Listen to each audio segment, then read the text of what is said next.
Jesus, Jason. Stop spam calling me at work. What's wrong?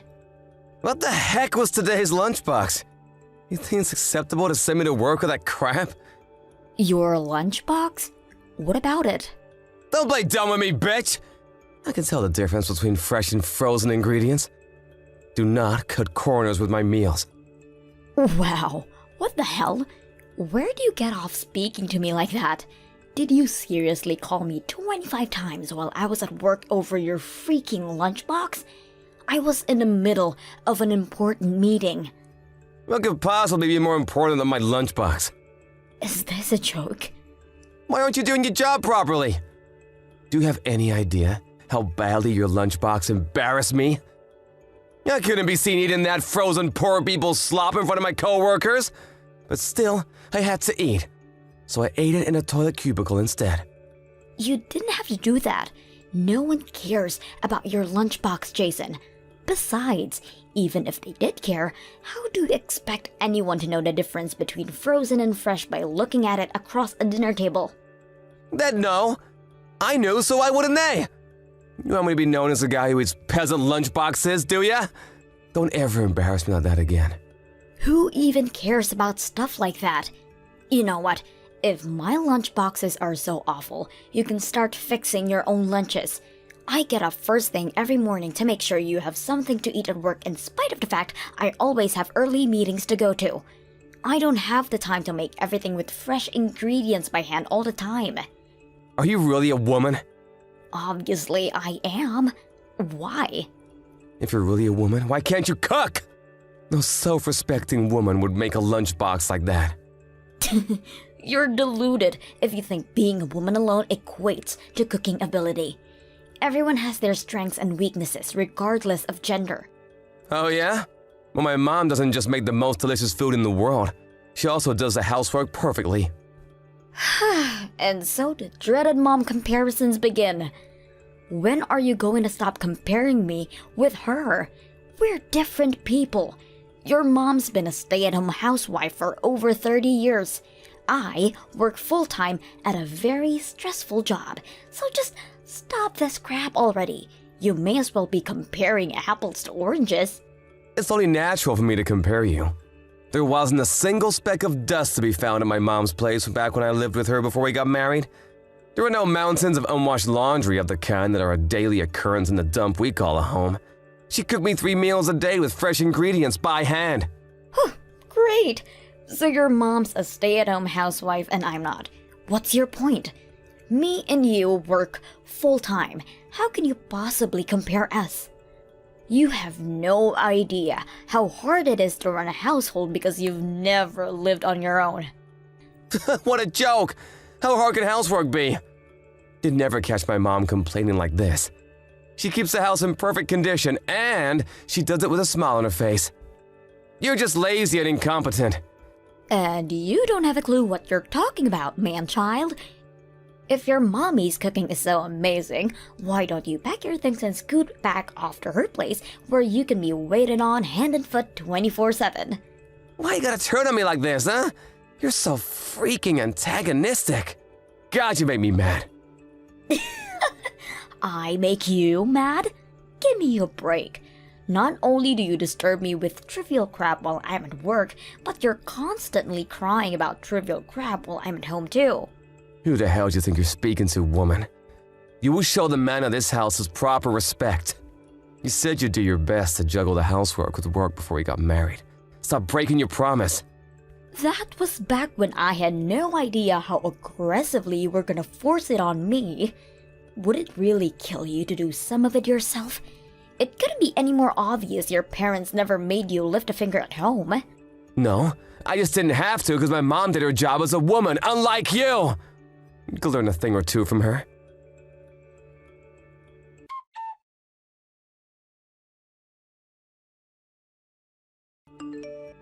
When the heck aren't you home, woman?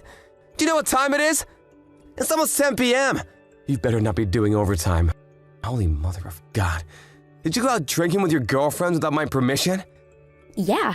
As a matter of fact, I did exactly like I told you I would before I went to work this morning. I never gave you permission to do that. I made it very clear that you would not be going out for drinks with the girls. I don't give a heck how much you think you need to let your hair down. I don't need your permission to go out with my friends, Jason. Oh, yes, you do! Christ! Calm down, you psycho. It's just a little get-together with my coworkers. I could hardly be the only no-show. And what exactly is the problem with me being there? Because you're not here doing the housework. Do you have any idea how much laundry is piled up in the kitchen? Who the hell do you think you are, slacking off on your duties at home to go out and get wasted like this? You're a disgrace to the female race. A disgrace to the female... You know what? Forget it. I don't have the energy to deal with you anymore. What's the harm in me going out for one night? I never get to go out. You always go out for drinks with your buddies. Why is it one rule for you and another for me? You go out at least twice a week, every week, no matter what. This is unfair, and you know it. I can do what I want, I'm a man. I don't understand your logic. Why do you get to go out with your friends and I don't? Just because I'm a woman? Because a woman's place is in the kitchen, cooking my supper. I didn't realize I was married to a caveman. Did you time travel from the Stone Age? I should start calling you Grug. You know what, Grug? You're gonna have to go out and hunt your own supper tonight. Don't get clever with me, woman. Use your brain. One of us has to stay home and watch the house. Sure, but that still doesn't. I should be able to go out sometimes. I work so hard at home. Would it hurt you so much to let me go out for one measly night out once in a blue moon? I'm a human being too, you know. It's not like I don't enjoy doing all the housework, but I'd go crazy if I was stuck at home all the time. I'm your wife, not your maid. I'm so disappointed in you, Maria. You're clearly not serious about your role as my wife. How so? If you were, you wouldn't send me to work with cheap frozen crap in my lunchbox. And you wouldn't go out to get wasted with your girlfriends with mountains of laundry sat at home. You're not fit to call yourself a wife. How many times do I have to tell you I'm not a stay-at-home housewife? I work full-time and bring a lot of money home every month. My contribution might not be in line with your antiquated view of how the world should be, but I contribute nonetheless. I'm juggling the housework with my job and you have no right to complain at me. You bring home a lot of money? I've met homeless people who make more money than you. Excuse me? You could quit your job today and it wouldn't affect our finances. And Dad would even notice. You know, I always wanted you to stay home and look after me and the house full time. The only reason I allowed you to carry on working is because I'm kind. But if you're gonna neglect the house this much, I'm gonna have no choice but to make you quit your job and ban you from working. Who do you think you are? Why do I need your permission to do anything? I am the man of this house. My word is law. You're pathetic, Jason. Give it a break already. There's no way I'm quitting my job. I worked so hard at this company to get where I am today. Why should I throw it all away? Then start doing the damn housework properly. I tell you what, if you don't start making this house sparkle soon, we're getting a divorce. Well, now I've heard it all. Why would you even say something like that? My patience has reached its limit. That's my line. You'd never be able to cope without me. If we get a divorce, your life is as good as over. How are you gonna get by without my salary popping you up? You'd be a crumpled, tear-stained mess on the floor the moment you heard my words. Where does this inexplicable confidence of yours come from? It'd be impressive if it wasn't so tragic. You can say what you like. I know you're head over heels in love with me. You're the one who asked me out, remember? You'd be in floods of tears if I dumped you. But what if I wasn't? What if I was actually pleased? No chance. You're the one who's always all over me like a bad rash whenever we're together. It's obvious you're madly in love with me. And why wouldn't you be? I'm good-looking, intelligent, witty, confident, charismatic, tall, have a good job, well-endowed, and most importantly, humble. Have you heard of the word narcissist before? Stop trying to sound clever with big fancy words, babe. It doesn't suit you. I guess it makes no difference to me whether your head's stuck up your own ass. Divorce is fine by me. Hey, watch your mouth! Suggest you choose your next words very carefully. You should know I won't take you back no matter how desperately you cling. Don't worry, there's no danger of that. Desperately clinging to the likes of you is the last thing on my mind.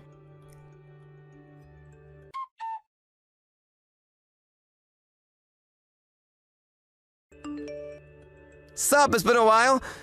Living a life of tragic despair after the divorce, are we? Should I be a gentleman and send you some sympathy money? What do you want? I don't need your money. Geez, Maria, I only offer because I was worried about you. Anyone would think you'd be more grateful. Go on, admit you're hopelessly broke, depressed, and struggling to find a reason to live without me. Let's face it, it's basically over for you after getting dumped at your ripe old age. Why would I be depressed? You don't have to put on a bold front with me, Maria. It's obvious you're hurting inside.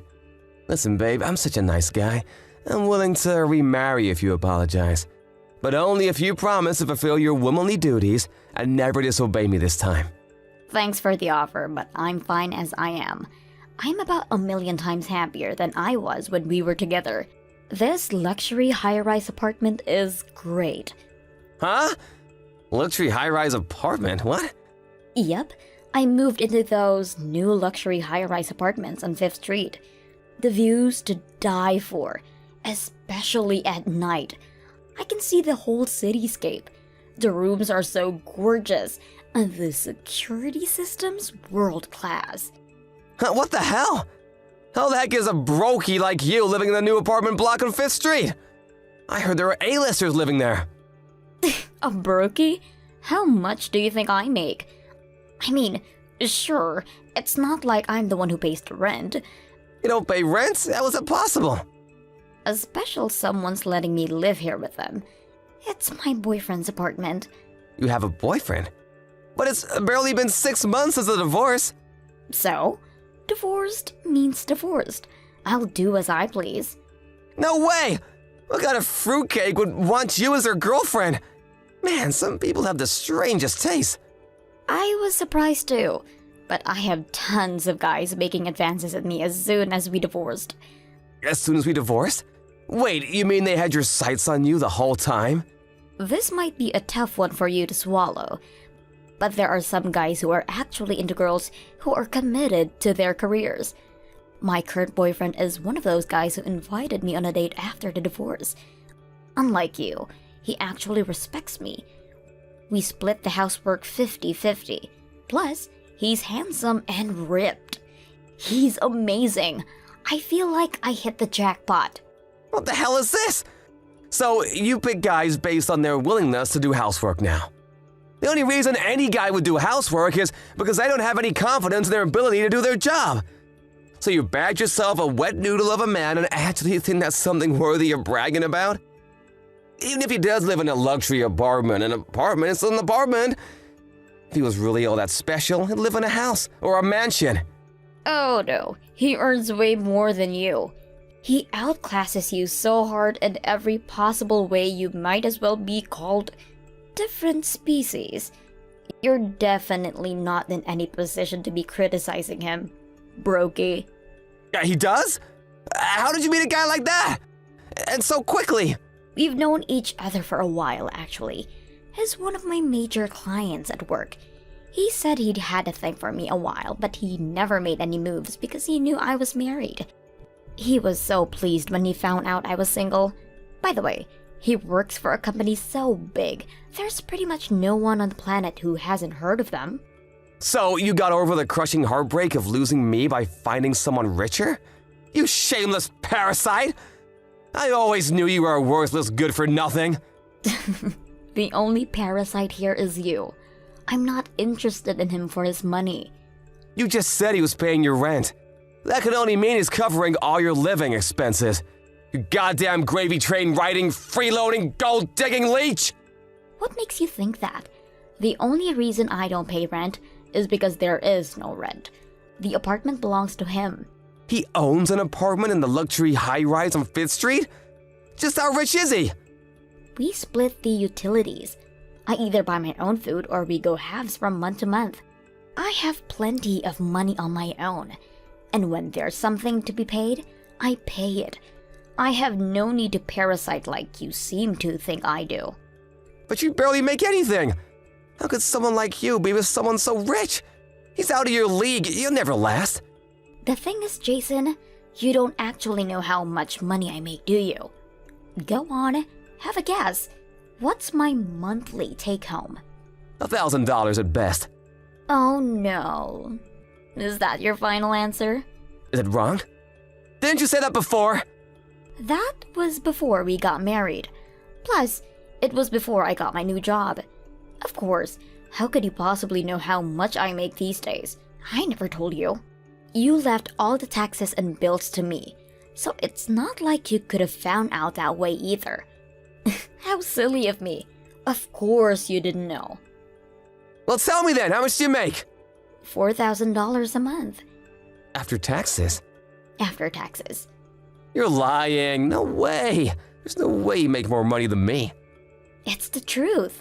That's why I always wondered what the hell you were talking about when you got carried away bragging about your salary.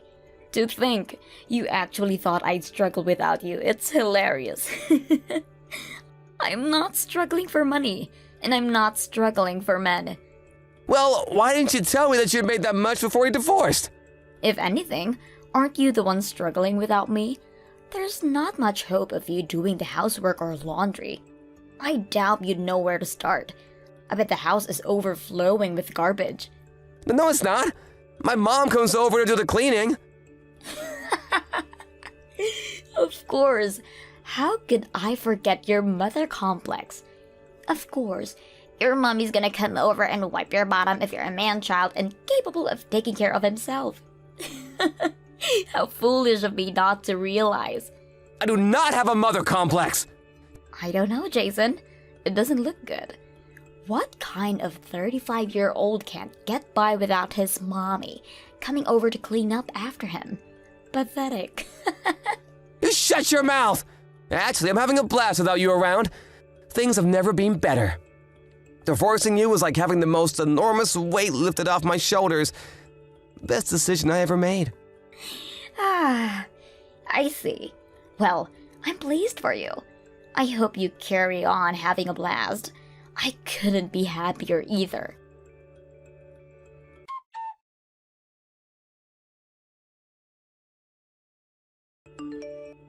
I'm begging you, please come home. Uh-huh. Excuse me? Where did that come from? I want us to give things another shot. Please come home. Are you insane? Didn't you say divorcing me felt like having the weight lifted from your shoulders? I thought you were having a blast. I was just trying to put on a brave face. I was jealous because you had this happy new life and I was all alone. Miserable and depressed, so I lied. I'm lost without you. Lost? If it's the housework you're talking about, surely you can get your mom to do it. I don't mean the housework, I mean financially. Huh? Money? But I don't remember your salary being that low. Even if you do make less than a third of the money I do, surely you can still live comfortably as long as you spend within your means. The payment reminder letters started showing up not long after the divorce. For the credit card? There is that, but then there's the loans I took out. And then there's the repayments on my college debt, tax arrears, and a bunch of other stuff. You mean you haven't been paying all that stuff? Freaking tax arrears? Jesus, Jason. I had no idea how much I was spending every month. I was kind of just coasting by without paying the finances much mind. And before I knew it, my bank account was empty. I see. I guess it was me who used to be taking care of paying off all that stuff. So you carried on living exactly as you were while we were married on 2 salaries? Obviously, things were gonna get rough for you. Didn't you make any effort to adjust your spending to your new situation? I had no idea how much I was spending every month. When I finally realized I had loan repayments to keep on top of, I had no money left. When you say loans, do you mean the ones you took out for the stuff like the car, the motorbike, and your guitar?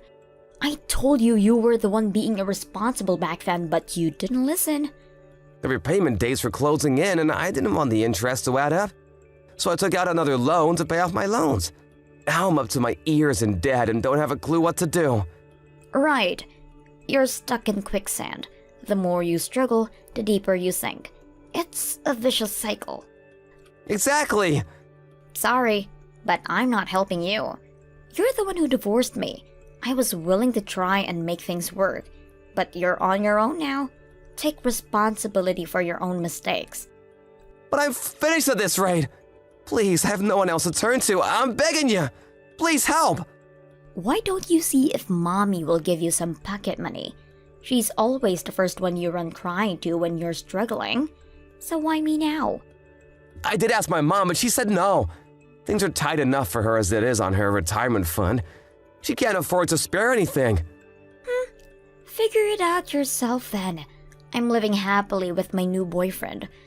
I have absolutely no intention of taking you back. Me and Chad are getting married next year. We've barely been divorced for 5 minutes and remarriage is already on the cards. Oh my God, Maria. How could you do this to me? What the hell? You divorced me, Jason. What are you even saying? Besides, it'll have been over a year by then. We started dating on the premise of marriage from the get-go. You have no right to complain about anything. Weren't we happy together, babe? Didn't we have something special? You're my sugar dumpling and I your honey pie. Sure. To begin with, things soon went south when you thought you had me trapped. Looking back on it, all you did was hold me back. My relationship with Chad couldn't be any more different. We're equal partners and he doesn't try and make me treat him like my lord and master. You're right, babe. I was arrogant. I swear I'll never do anything like that again. You said yourself things were good at the start. We can go back to that, can't we? I swear I'll make you happy this time. You couldn't possibly make me happy. Even if we did live together, you'd only leech me off like the parasite you are. I'd have to be crazy to take you back. Because I think a husband and a wife should be equals. Goodbye.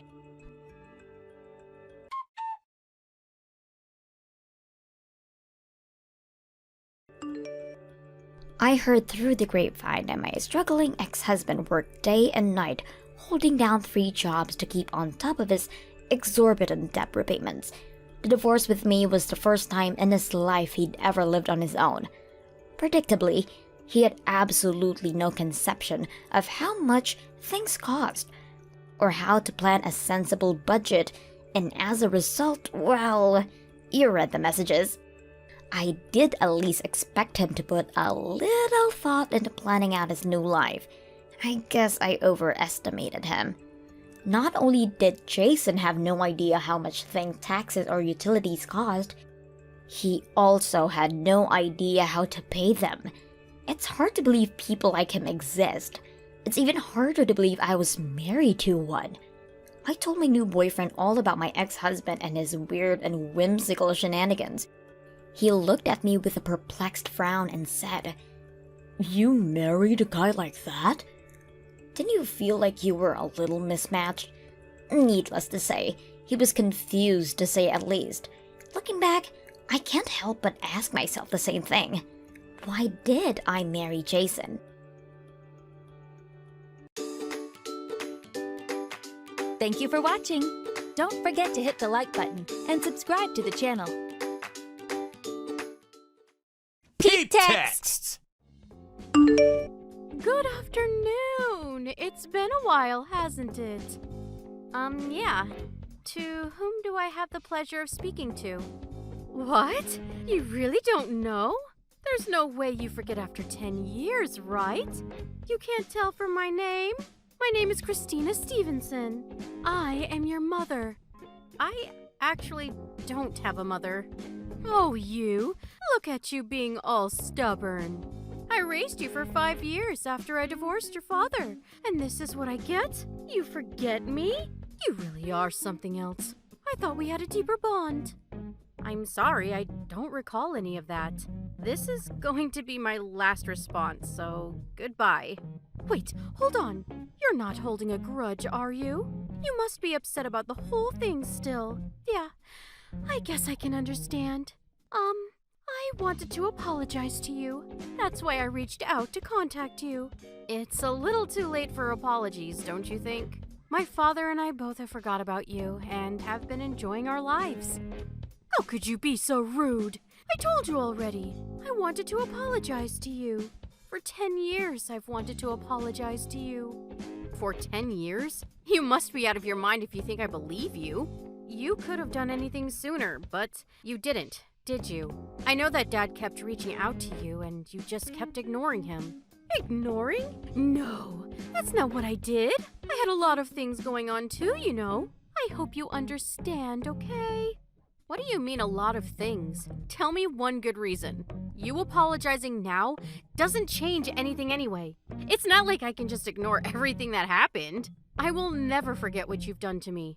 What? Are you talking about that day I accidentally left you? Accidentally left me? How could you just come up with these lines? You kicked me out of the car while I was bawling and begging you to stop. Then you just drove off like nothing ever happened. I will never forget any of what happened that day. No, that's all a total misunderstanding. It's not a misunderstanding. I walked all the way to Dad, alone. Then some female cop found me and took me to Dad's house. He was surprised too and cried with me. And I will never forget that day, and I will never forgive you. Wait, you hang on just a second. If you're saying that you won't forgive me, fine. I don't care if that's what you want to say for now. But you and I, we're definitely mother and daughter, whether you like it or not. So what? Why are you trying to pretend to be my mother now? I told you a second ago, but I'll tell you again. I don't have a mother. I live my life thinking that she is dead and long gone. My only parent is my father. You're just some stranger. You can say and think whatever you like, dear, but legally, you can't argue. You cannot just cut ties with me that easily. Okay, and what exactly are you trying to accomplish with this conversation? Well, after that day I accidentally left you, I studied hard and got a certain certification. I really don't care. Do I have to listen to your stupid story? I'm actually a lawyer now. I did this to prove that I am indeed your mother. Wow, that's cool. I don't really care about the little legal nuggets of knowledge you have to drop on me. You're not my mother, and I will never agree with you. I don't care if you agree with me or not. Fact is fact. Lauren, just admit it already. What are you trying to tell me already? You're beating around the bush too much. Well, actually, Mom has a favor to ask of you, Lauren. A favor? I want you to help your mother. Life has been a little rough, you know.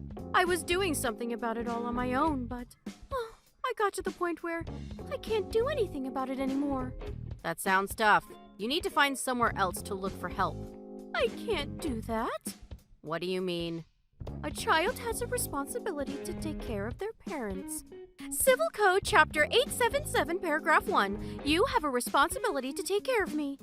Okay, you're still beating around the bush. In other words, you have to take care of me till the very end.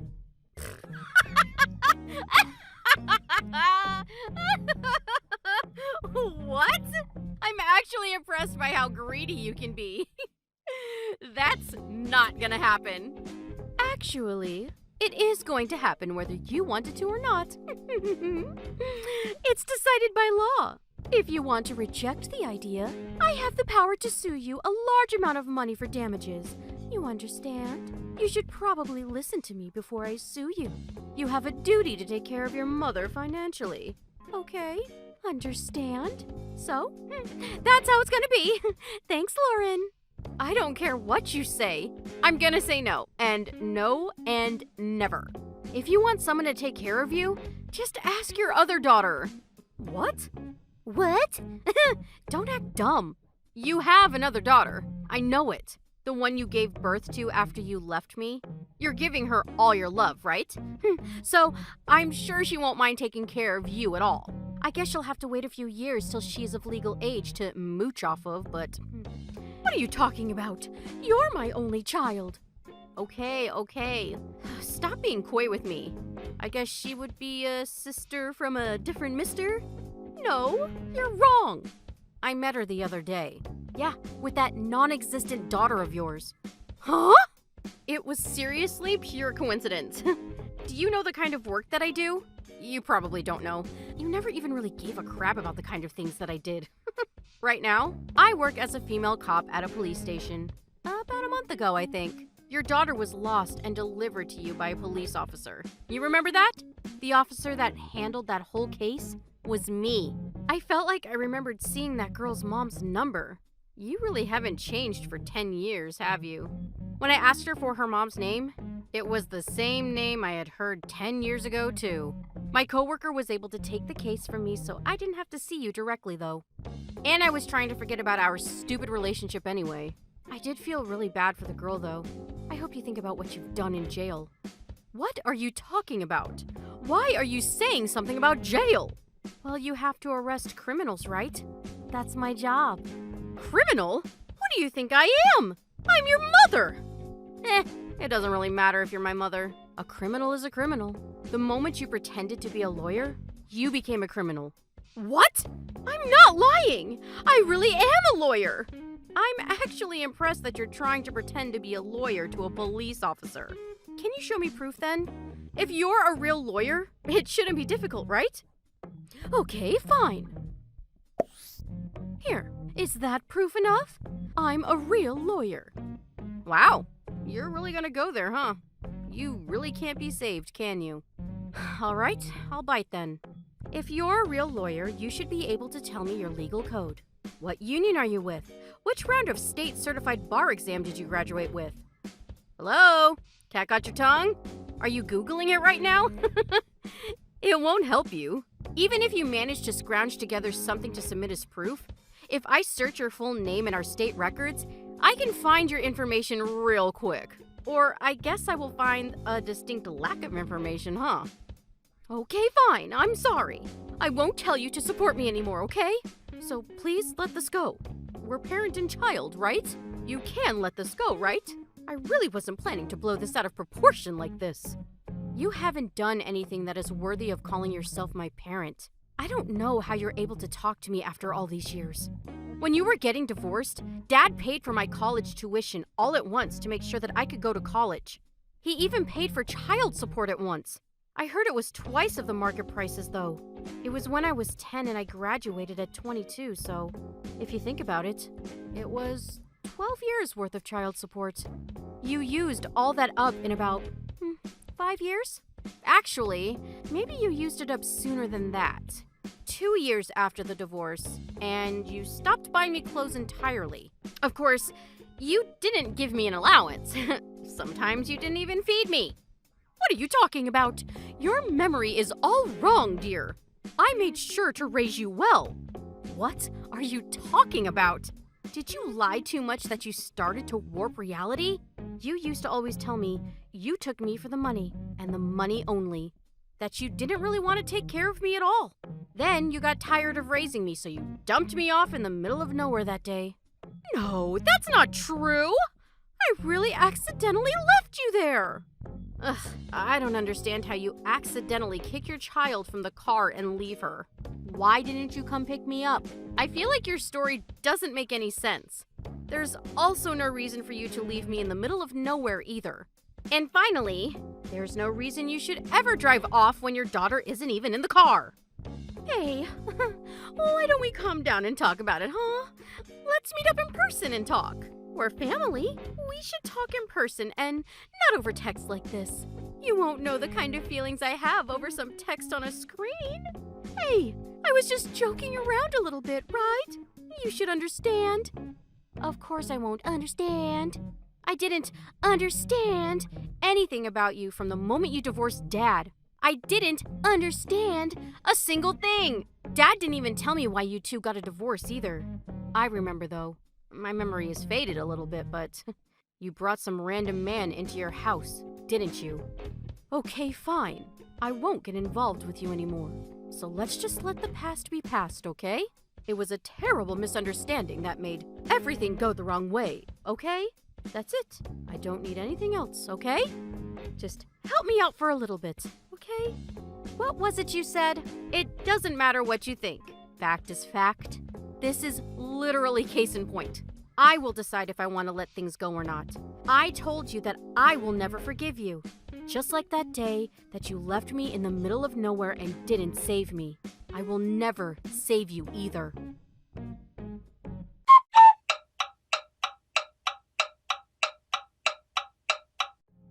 Afterwards, I reported the fact that my mother lied about being a lawyer and even sent me proof of her fraudulent credentials. She was arrested a few days later with numerous pieces of evidence. On top of pretending to be a lawyer, she even threatened me, so the whole thing was deemed as incredibly malignant and she was sentenced with no chance of parole. I'm not sure if she's remorseful at all, but she's in prison now. Her daughter, that would technically be my sister, is currently living with her father. I'm sure she will never see her or my mother again. I think that she probably doesn't like me after this whole thing. The day she left me was the reason that I became a female police officer. The female police officer that saved me that day talked to me while I was wandering the streets at night. She gave me a big hug to calm me down. While she was taking me to my father's house, she would calm me down and I couldn't stop crying the whole way home. I still remember it all vividly. I knew I wanted to be like this person. I wanted to help people. Since then, I have made my dreams reality. After I became an officer, I met the woman that saved me when I was a child. She said she remembered me well. When I told her that I came this far because of her, she told me that it was my turn to give hope and dreams to another little lost soul. I haven't had any chance to work with that officer yet, but I'm going to do everything I can to fulfill my duties as a police officer. Thank you for watching. Don't forget to hit the like button and subscribe to the channel.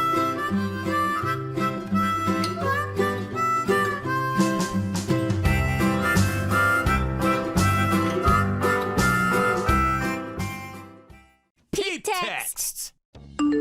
Mrs. Emerson! Sorry, I know it's early, but on my way to work, I witnessed a car accident. This girl got injured and, long story short, I gotta take her to the hospital. I'm gonna be late. Sorry. It's still 7:30. You got time? Just run. I can't. Like I said, this girl got hurt. And I'm taking her to the hospital right now, so... Listen, Oliver.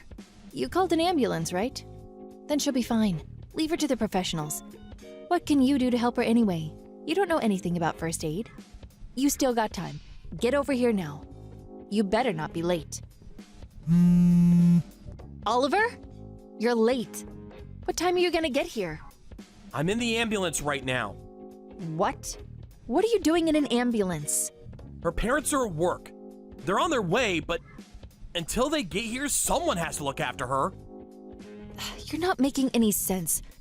You're not even related to her. Why are you doing this? Stop poking your nose into other people's business. Ugh. Wait. I get it. You're doing this because you don't want to come into work. Look, I don't care what you think anymore. A little girl got hit by a car, okay? She's hurt really bad. I'm not just gonna leave her there and go to work. I'm taking her to the hospital whether you like it or not. We're almost there. I'll call you when I'm done. No need. Just grab a cab as soon as you get off and come into work. If you leave now, you'll make it just in time for the morning meeting. Oliver, answer me. I'm inside the hospital right now. I can't talk on the phone. Ugh, that's it. I've had enough of this. You're almost 30 years old, right? If I call you, you pick up. I'm your boss.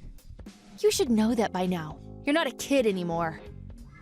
I know that. Look, I wanted to do the right thing. I couldn't just leave her there. Listen, you. You think you're special because you graduated from an Ivy League school? Think again. I'm your boss. Stop talking back to me and do as I say. The mother of the girl just arrived. I'm gonna grab a cab and head over to the office now. I'm sorry for all the trouble. Too late.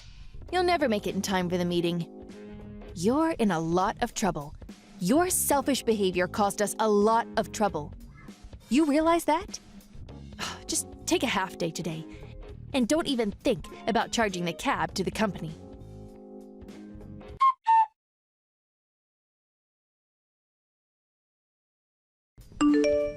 Hey, thank you so much for earlier. It's me, Caitlin, Michelle's mother. She gave me your number. Again, thank you so much. Oh, sure thing. I didn't ask her for her number or anything. She asked me to give her mine. I know. She told me. Don't worry about it. Anyways, where are you right now? I wanted to talk to you, but you were gone. I'd like to thank you in person. Oh, that won't be necessary. I just did what anyone else would have done. But wait, you were on your way to work, weren't you? Oh dear, I'm so sorry. Did you make it to work on time? Actually, I'm eating donuts at a cafe in the station. What? My asshole of a boss told me to take a half day, so I decided to take a break. Oh, I see. I'm sorry for all the trouble. Oh, don't worry about it. I'm gonna go shopping after this. And then I'm gonna eat some sushi for lunch before going into work. It's all good, so no worries. Oh, I see. Hey, I know. My daughter and I just left the hospital. Can I maybe take you to lunch? It's the least I can do. Oh, you sure? You must be exhausted. Don't you have to go to work? No, I took the rest of the day off, so we were just going to grab something to eat on our way home. Come on, join us. Please, I insist. Okay then. Sounds good. Thank you. Okay, I'll meet you at the station then. Be there in about 10 minutes.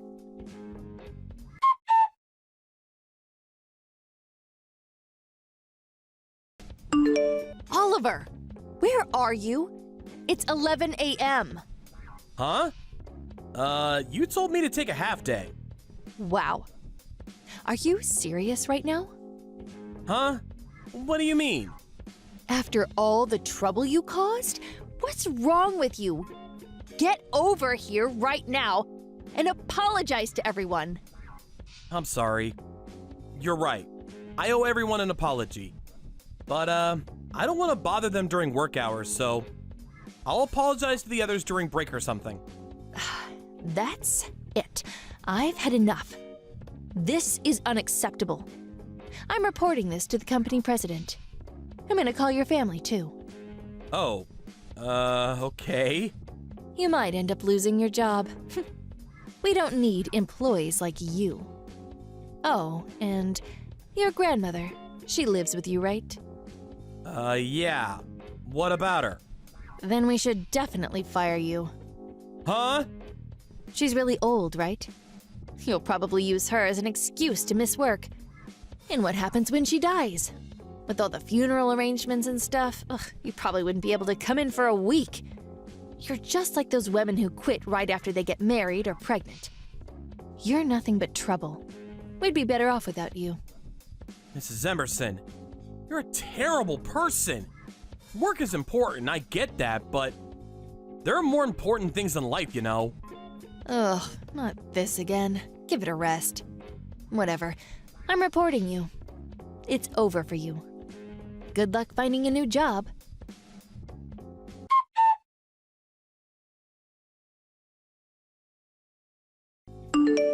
Oliver? Pick up the phone. What do you want?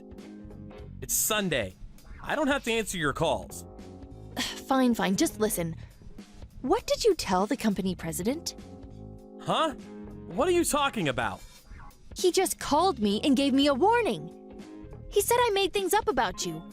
I didn't do anything wrong. What did you tell him, huh? That's it. I'm through with you.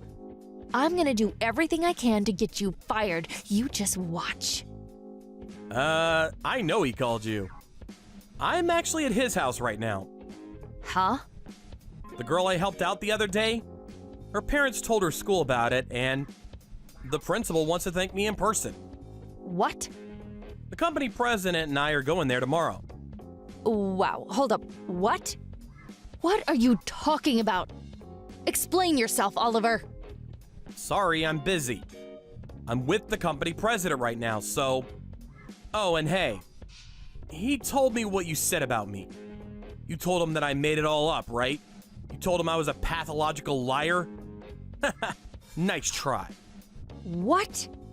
He lies all the time for no apparent reason. Those were your exact words to him, right? I was pretty upset when I heard that, you know. So I sent him a screenshot of our conversation to get you back. Ha! Huh? No, you're joking, right? This isn't happening. He was furious. He said he's gonna call you and talk to you in person. You'll probably get fired. Whatever. I'm gonna go home now, so bye. He called me, but I didn't pick up. We're not done here yet, so... You ignored his call? But he's the company president! You're almost 50, right? You know better than that. He's your boss. You probably shouldn't be ignoring his calls like that. Shut up! Stop messing around. Oliver... Look, I'll let you off the hook. Just talk to him for me, okay? Talk to him about what? About the incident. Tell him this was all your fault. I did nothing wrong. You gotta tell him that. Huh? I don't know about that. Just do it! This is all your fault, you know?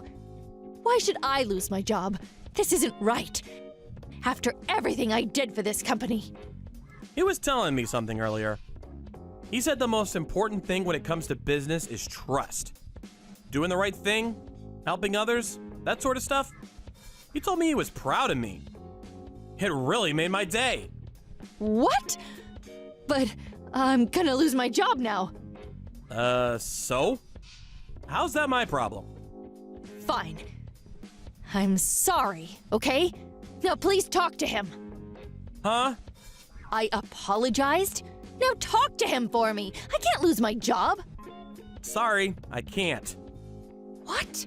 Screw you. After everything I've done for you? It's the least you can do. I don't know about that. I'm not helping you. Sorry. Hey, pick up now. It's over. Stop texting me. Good luck finding a new job. A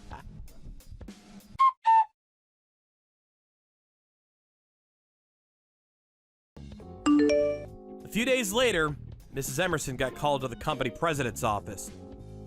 She ended up getting fired. No surprises there. She put up a pretty good fight, though. By the end, she was begging the president to give her another chance, but he was through with her. She was pretty good at her job, but he told her he didn't need employees like her. A few hours later, she finally gave up, packed up her things, and left the office. She was crying like a baby. Oh, and Michelle and her mom, Caitlin. I started spending a lot of time with them after the accident. And just the other day, Michelle gave me permission to be her new dad. I was flattered, but Caitlin was way out of my league, so I don't know. I don't even know if she likes me. We'll see, I guess. Anyways, things got much better at work after my old boss got fired. Just glad everything worked out. Thank you for watching. Don't forget to hit the like button and subscribe to the channel.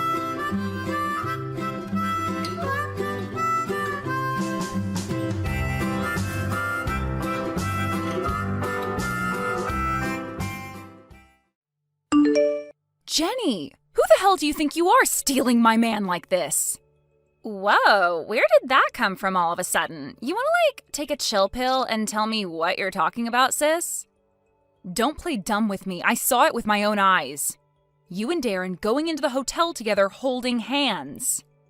Have you lost your mind? He's my fiancé, you know. Huh? Oh, you mean you saw us? Was it just by coincidence? Like hell it was. He's been acting strange lately, so I decided to do some digging. He hardly pays me any attention these days. We stopped going out as a couple, and he never puts his damn phone down. I barely recognize him anymore. Wow, that's actually impressive. You figured it out just from that? Did you hire a private investigator? I followed him under the pretense of going to work. I saw you both with my own eyes. I was so shocked when I realized what was going on. I would have never imagined in a million years he was on his way to a hotel for a seedy tryst with my little sister. You followed him, like, yourself? You're nuts. That's kind of creepy, sis. Don't you think that's a little obsessive? He's my fiancé. We promised to spend the rest of our lives together. We even met each other's families. How is wanting to know whether he's being faithful to me obsessive? Try common sense. Are you trying to destroy everything we had? I'm not trying to do anything, but let's face it, your wedding is gonna have to be called off now. I think I'm a much more suitable wife, so it's probably for the best this way. You were never gonna last, so you should be thanking me for bringing things to an early resolution. Called off? Yep, he's gonna break up with you. I think you lucked out big time by getting an elite high-spec guy like Darren to agree to marry you in the first place. Not only is he a top sales executive at a major global company, but he's so dishy, he could have been a model. He's elite, I tell ya. A guy with so much going for him would be wasted on you. Wasted how? We loved each other before you stepped in and wrecked everything like a goddamn bull in a china shop. Get out of our way. Exactly. You loved each other. Past tense. He doesn't feel anything for you anymore. What's gone is gone, and it's never coming back. Better just move on, sis. Things will be easier for you that way. I don't need you to tell me that. He wouldn't be going to hotels with other women if he loved me. That would be bad enough on its own, but to think he's been at it with my own sister? Ugh. Darren's been mine for a long time now. It's hardly a surprise, though. You're so much uglier than me. It's honestly surprising we're even related. Everyone knows guys prefer petite, ditzy blondes like me over neurotic heffalumps like yourself. Ditzy? Don't you mean moronic? You can call me whatever you like, but I know the only reason you're calling me neurotic is because, unlike you, I actually think before I act and plan for the future where possible. It's true, though. You've never exactly been the sharpest tool in the box, have you, Jenny? You've never been capable of sitting down and studying something for more than 5 minutes, and I lost count of the amount of times you were crying to me, begging to do your homework for you. Oh, you bore me, Elsa. You gonna dwell on the past for the rest of your life? Get with the times, loser. We're grown women now. Maybe so, but the point still stands because you're still just as much of an idiot as you always have been. Is that the only way you can feel superior to me? It's actually sad. You do know that guys aren't interested in how well educated you are, right? They don't look for the same things in us that we do in them. Most guys would be happy with a girl who flipped burgers for a living as long as she was hot. How many guys have chosen me over you now? How many times does it need to happen before you learn? You might be clever, but your smarts couldn't lock down any of your exes, could they? They want a woman, not a calculator. Not just guys either. Even mom and dad prefer me to you. It's true. I think mom and dad went seriously wrong with raising you somewhere down the line. They spoiled you and gave you too much attention, and look at the result. You turned into a vain, narcissistic, selfish, arrogant egomaniac. Sounds like sour grapes to me, sis. Who knew you were such a sore loser? You can insult me and question mom and dad's parenting all you like, but you should know we're all very happy. If you're such hot stuff, why is it you only seem capable of getting boyfriends by stealing them from me? Can't you attract a guy by yourself? I bet that's why you keep doing it. You like my sloppy seconds, do you? Disgusting. What does that make you? You're the one who keeps getting your boyfriend stolen so easily. I will say one nice thing about you. You're proving really useful for finding me a fresh supply of guys. You're hardly in a position to look down on me. When you're the one who keeps getting abandoned, left, miserable, alone, and full of envy every time. What do I have to be envious about? If anything, I'm grateful you're doing me a favor. Why the hell would I want to be with the kind of guy who'd get involved with my own sister behind my back? I wish you all the best. You and Darren are both scum, so you deserve each other. Whoa, scary. Is it any wonder you keep getting dumped with a mouth like that? You're about as feminine as a tractor engine. The only reason I'm speaking like this is because of you. And believe me, this is me holding back. You have no idea how badly I want to let you have it. It's taking a lot of self-restraint for me not to call you every name under the sun right now. Wow, thanks. I'm honored and privileged you feel so strongly about me. Whatever. Darren's never coming back, no matter how much you cry, so who am I to stop you venting? You go, girl.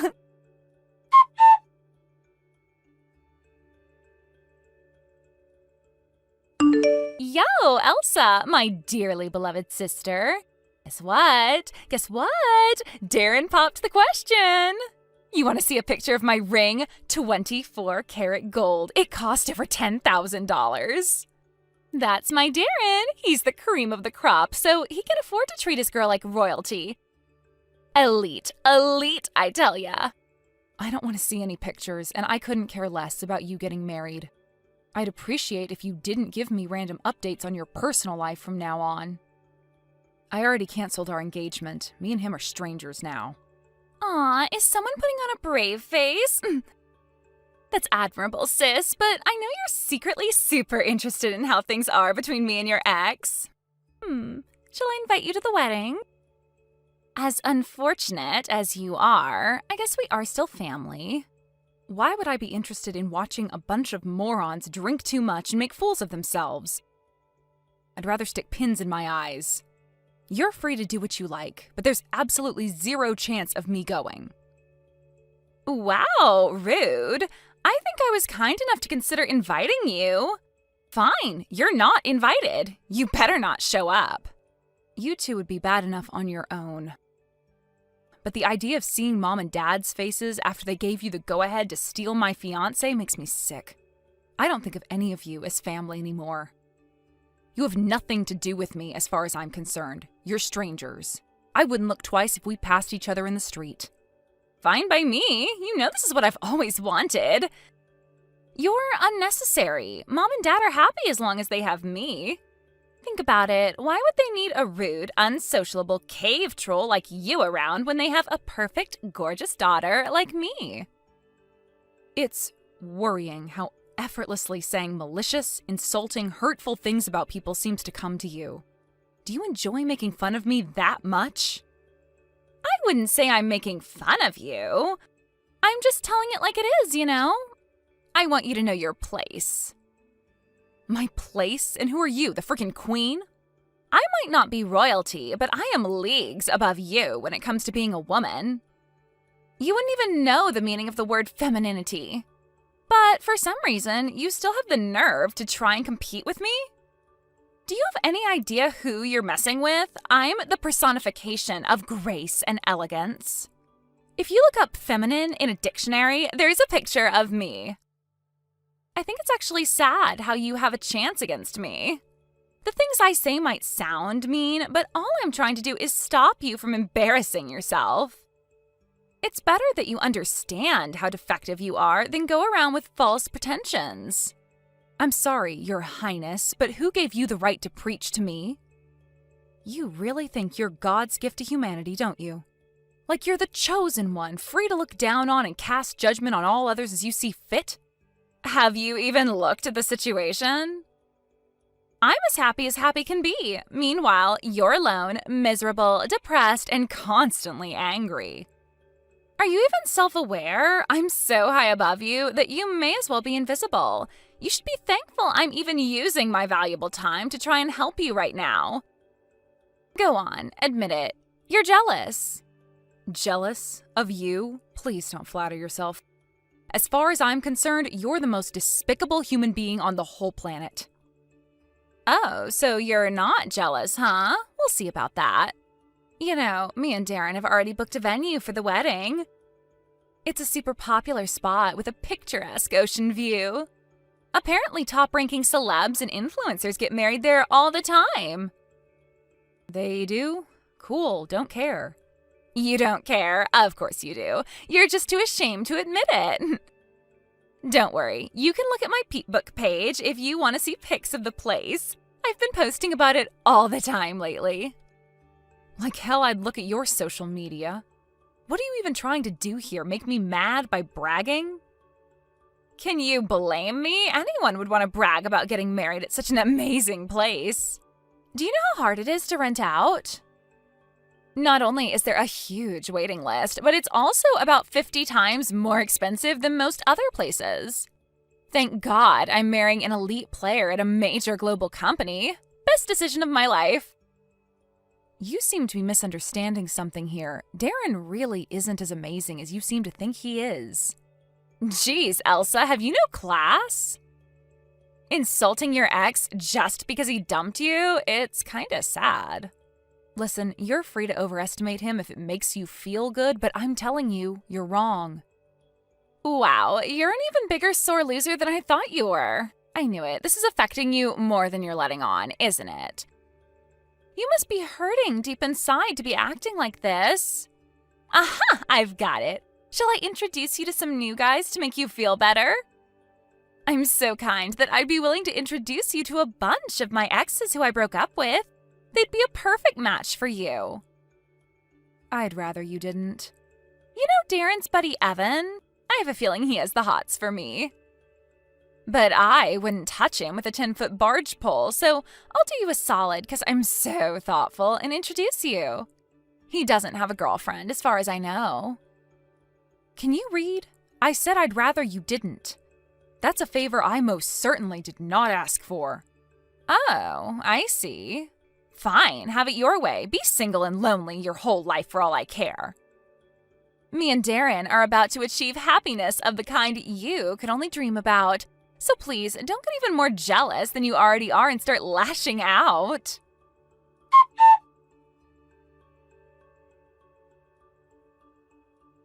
Hey, Elsa, what the hell do you think you're doing? You were just lurking around the wedding venue, weren't you? Are you wearing a white dress at my wedding? Is this your spiteful way of getting revenge against me? What's wrong, Jenny? Aren't you getting a little emotional here?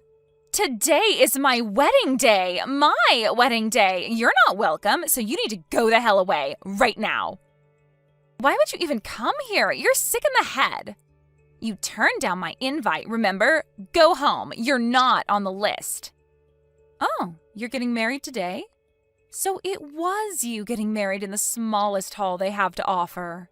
One thing's for sure, the hall I picked is a hell of a lot nicer than yours. Huh? What's that supposed to mean? I'm getting married today, in the biggest hall. What? Here? Why would you be getting married here? Because today's my wedding day. Liar! You're a sick, twisted liar. It's only been half a year since I stole your fiancé, so how is that even possible?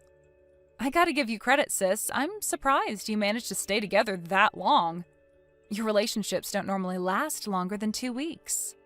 Who's the groom? Someone you know. Evan. I seem to recall you offering to introduce us back then. Huh? Is he that guy you were with at the barbecue? That was Evan? Yep. He asked me out after I broke up with Darren, and we've been dating ever since. We decided to get married after a whirlwind romance, and, well, the rest is history. No, you're rushing things. This is too early. You've barely even known each other 5 minutes. We started dating pretty much immediately after I found out you were getting piped by my fiancé behind my back, which means we've been dating more or less as long as you and Darren have. Does that mean it's too early for you guys too, or does your weird logic only apply to me?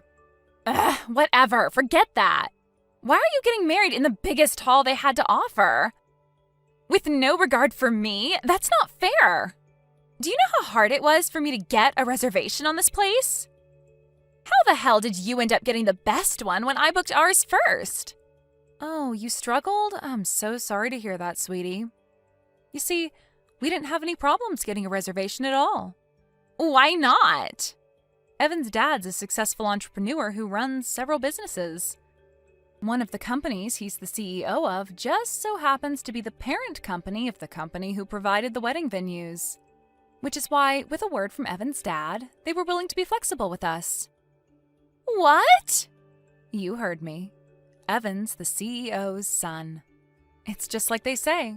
It's not what you know, it's who you know. It might not be fair, but, well, sorry, honey. I really couldn't care less. That's why we have the highly sought-after, mega-spacious, ultra-luxurious hall all to ourselves. You're lying. You have to be. I had no idea Evan had money. Seems like he does. You mean you went out of your way to get married at the same venue as me so you could rub your rich new husband in my face? Not only that, but you made a point of reserving the most expensive wedding hall on the same day as my wedding? Ugh! Go to hell! Wait a sec. Is someone, by any chance, feeling a little perturbed, upset, troubled, disconcerted? Are your jimmies rustled, sweetie? Oh yeah, how could I forget? You were bragging like it was no one's business about the amazing wedding venue you booked, weren't you? I guess it's only natural that you'd be upset to discover your cave troll big sister had booked a bigger, more extravagant hall at the same venue on the same day. Ugh, shut up! Just shut up! I can't believe you found a richer husband than me just to get your own sister back because I got under your skin. You're so petty. You're just using him as a tool to fulfill your twisted revenge fantasies. You're pure evil. Okay, fine, I admit it. Maybe I did go out of my way to book our wedding at the same place as yours so I could rub it in your face. But the only reason I went ahead with it is because Evan said he wanted me to do whatever would make me happy. In other words, he loves me. He thinks a lot of me, and I love him too. Lies, lies, and more lies. You wish I was lying. I bet you couldn't believe your luck when a guy with money miraculously showed an interest in you. I know your game. You're trying to upstage me, aren't you? You're probably plotting to let my guests know that you're getting married in a bigger hall than me on the same day, aren't you? You're trying to embarrass me. I just know it, you scheming witch. How do you sleep at night to think you're actually getting married just to get your own sister back for me stealing your man? Have you considered how Evan's gonna feel when he finds out he's being manipulated and used like a puppet on a string? You're the biggest scumbag there ever was. Those are some interesting assumptions you're making there, Jenny. Thing is, I'm not marrying him to get back at you. Evan's super kind, sweet, and thoughtful, and he treats me like a princess. That's why we're getting married. It's because I want to spend my life with him. That I get to rub it in your face is just an added bonus. Besides, he knows all about what went down between me and you. Wait, does that mean he knows we're getting married at the same venue on the same day? And he's okay with it? So you're trying to screw me over as a team? He's super understanding and cooperative. I feel so lucky to have such a thoughtful and considerate partner. I get it now. He's deluding himself. He thinks you love him, but really all you're doing is using him as part of your twisted revenge plot. You don't love him at all. We'll see how long you last once the rush of embarrassing me wears off and he's served his purpose. I love him. We've grown closer and closer ever since we met. Apparently, he'd had eyes for me for a long time and was waiting for a chance to introduce himself to me so we could get to know each other. I should have gotten rid of that lowlife Darren and started dating Evan ages ago. Lowlife? Darren is not a lowlife. He's a top executive at a major global company. Global. You do know that, right? My man's riding the highway to success at full speed and no one can stop him. Vroom! Oh, what's that? I can't hear you over the sound of how well things are going for us. Face it, Evan only has money because of his dad anyway. My Darren's self-made, and the sky's the limit. He's gonna be way richer than your wet noodle of a husband before long. He's elite, I tell ya, elite. You say that, but it seems like you really had to tighten the budget when it comes to booking your wedding. You spent so much on hiring out the smallest hall this place had to offer. I bet you couldn't afford to spend much on anything else. No, we're planning to go on a honeymoon together. Oh, really? Where to? Hawaii! We're going to stay there an entire week. Ah, I see. I guess the chances of us bumping into each other aboard are slim then. Evan and I are going on a nice, relaxing round-the-world cruise. First, we go to Europe, then to the Middle East, then Asia. The list goes on, but it's so comprehensive I forgot. We'll be gone for a month. A cruise ship? Wait, aren't cruise ships expensive? Well, I guess these things don't come cheap, but to tell you the truth, I don't know. You see, Evan's the one who arranged the trip and saw to it that everything was paid for, so I have no idea how much it cost. You don't know? Bullcrap. Even if he paid for it all, surely he'd tell you how much it was. Apparently his dad helped out with the money. On top of the money he contributed to the wedding fund itself, he included an extra chunk and told us to splash out on something lavish for the honeymoon. And that's not all. Evan said his pop's even going to pay for us to have ourselves a new house built. Oh, to be rich. Surely going around the world on a cruise ship is going to cost a freakish amount of money. That's just excessive. How can you guys be so irresponsible? There are starving kids in the world, and there you are blowing ungodly sums of money on unnecessary, extravagant honeymoon projects. I bet you're only doing this to make me jealous. You're even more sick and twisted than I thought. Gotta go, sweetie. The wedding's about to start. See ya. No, wait. You don't get to just end the conversation when you feel like it. We're not done here. Oh, yes, we are. We both have weddings to enjoy after all. We'll both remember today for the rest of our lives, for all sorts of reasons.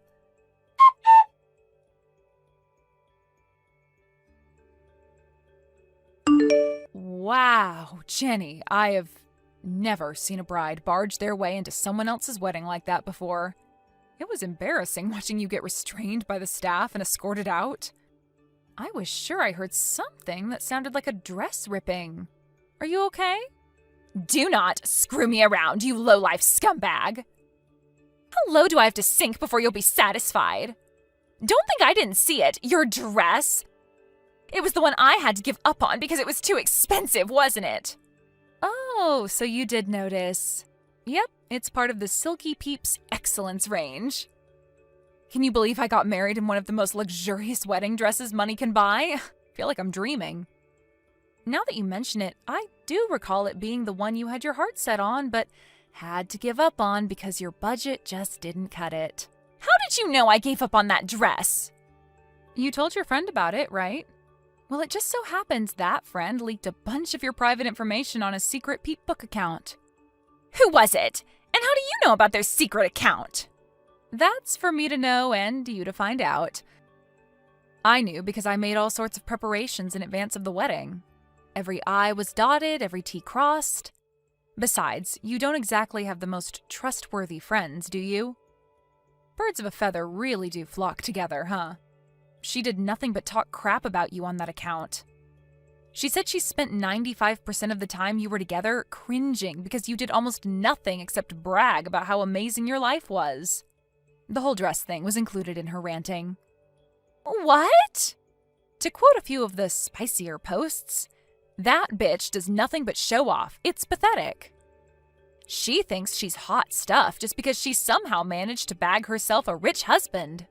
He can't have been that rich, though. Otherwise, she wouldn't have had to give up on that wedding dress she never shut her damn foghorn of a mouth about. She's making fun of you for being so high on your own pretensions of being some kind of celebrity. Who is she?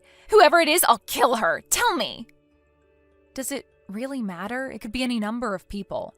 You know full well she's not the only one you bragged about your oh-so-amazing life to. Pick any guest at your wedding today. They may smile and wish you well to your face, but when you're not looking, they all make fun of you. You're a laughingstock. To them, you're nothing but the predatory bimbo who stole her sister's husband. Who are they? I want names. I want names of every last person who ever made fun of me behind my back. I'll have them all kicked out. Don't you have more important things to be worrying about right now? You know, like your own wedding? I'd be surprised if they even let you go ahead with it after what you did. You might not have noticed, but you smashed a bunch of decorations when you barged into my wedding and started flailing around like an escaped mental patient. I wonder what your husband's parents think about their new daughter-in-law after she embarrassed their son like that on his wedding day. It wasn't my fault. You provoked me. You're the one who started this fight. All I did was react. Even if, for argument's sake, I did provoke you, do you really think that justifies what you did? There's no excuse. That was barbaric, pure and simple. You owe the wedding company money for all the stuff you broke, and I suggest you pay up ASAP. As you know, these wedding halls are luxury, which means the stuff you broke doesn't come cheap. Something tells me you're gonna owe them a lot of money. Whatever, like I care. My husband will pay it for me. Oh yeah, that reminds me. I forgot to tell you something. It's about my scumbag ex-fiancé. Remember when I told you you were overestimating him? You called me a sore loser, but I can assure you that's not why I said it. Sure, I remember. So what? Get to the point. The only reason he was considered elite was because he was helping me with my job. You know how he and I used to work at the same company? Well, he occupied a role which consisted entirely of supporting me the whole time I was there. That's the only reason his sales numbers were high. What? Are you being serious? You actually think I'm gonna fall for a lie this crappy? Do you really enjoy harassing me that much that you'd stoop this low? I'm sure he wishes I was lying. I heard from some of my old coworkers lately that he's not pulling in the same numbers he used to. Apparently he's in a real slump. Forget the highway to success, he's on the dirt road to demotion. Looks like he's not that special without me there to prop him up after all. Maybe if you had anything resembling a brain cell in between those ears of yours and were able to support him like I did, things would be different. Support? What kind of support? Things like document creation, things like slideshows and charts, and gathering recent data on customer purchasing trends. I pretty much did anything and everything he needed me to ensure his work went smoothly. He was prone to making mistakes, so I always made sure to anticipate things that could go wrong for him and warn him in advance. If you think you can do all that, by all means, go ahead. There's no way I can. I wouldn't even know where to start. I've never done anything like that before. Right? Who knows what the future has in store for you two now? You mean he's not on the highway to success? You mean he's not gonna get richer? What's gonna happen to us? Oh no, I didn't make you anxious, did I, sweetie? I'm just telling it like it is, What choice did I have? If you must insist on trying to compete with me, I have no choice but to put you in your place. The things I say might sound mean, but all I'm trying to do is stop you from embarrassing yourself.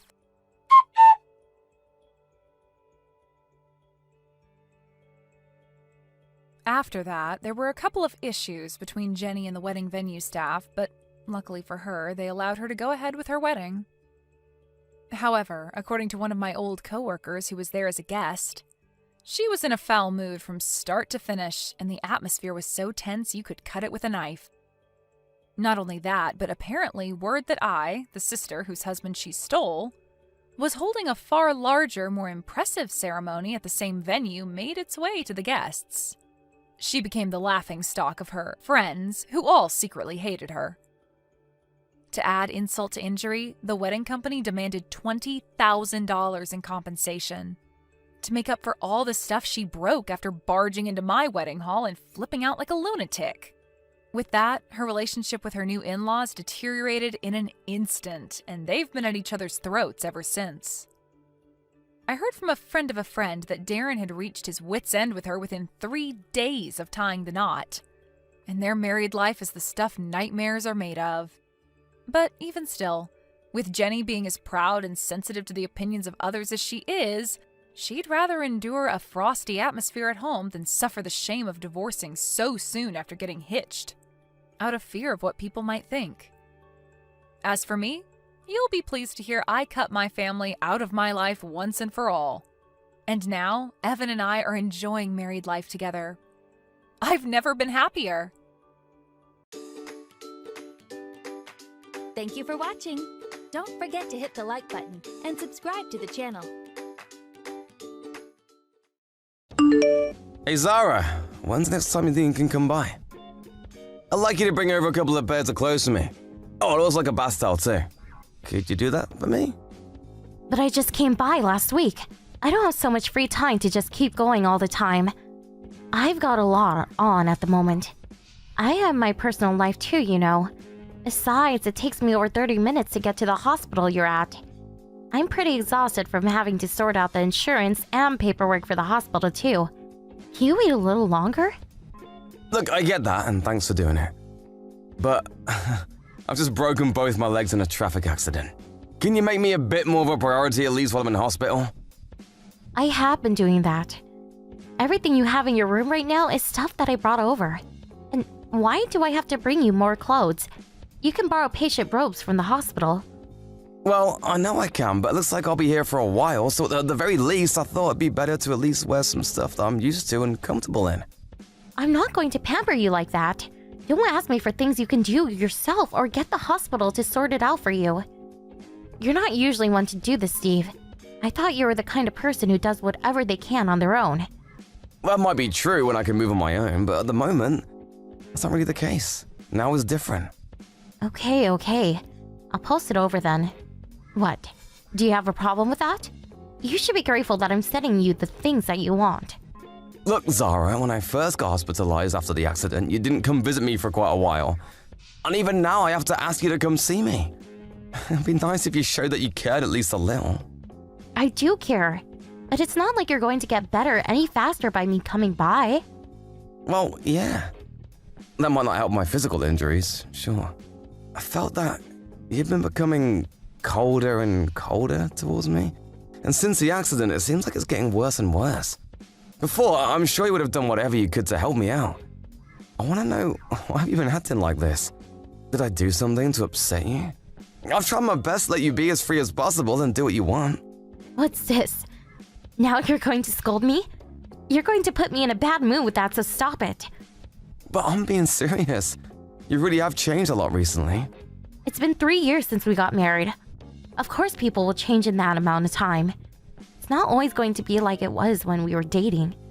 I know that. Also, I'm going on a trip next week. So try not to message me with annoying requests. I don't want you to ruin my holiday. You going on a trip? You didn't tell me anything about that. I just told you, didn't I? I mean, it's fine and all for you to go on a trip, but do you really have to go right now? Oh, you're starting to really annoy me with this. Not like you're sick and dying, so what's the problem? And you can barely move, so it's not like you can come home with me either. Can you at least tell me where and who you're going with? I'm your husband, so I have the right to at least know that much. Are you kidding? Talking to you really is exhausting. Well, it's getting too annoying to hide it, so I'll tell you. I'm going with another man. What? You get it now, don't you? There's someone else I like apart from you. That's why I don't have any interest or attachment to you anymore. You've got to be kidding me. This has got to be some kind of cruel joke. Are you telling me you've been having an affair? Yep. So, will you leave me alone? You want to get a divorce? That's right. I'll send the divorce papers along with the other things you asked for. Make sure you sign them. I wasn't planning to tell you while you were in the hospital because I felt bad for you. Then you just kept on complaining. So I thought I may as well do it now. It's my fault. I'm expecting you to split everything equally in the divorce too. Don't let me down.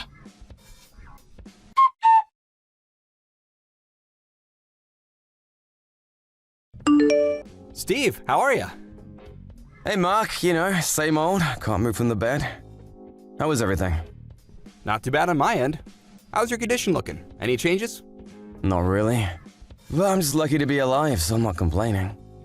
I'm still unclear though whether I'll be able to walk again or not. Sorry about leaving all my work with you. And you're supposed to be moving back to your hometown next week. That's fine. It's the least I can do to say thanks.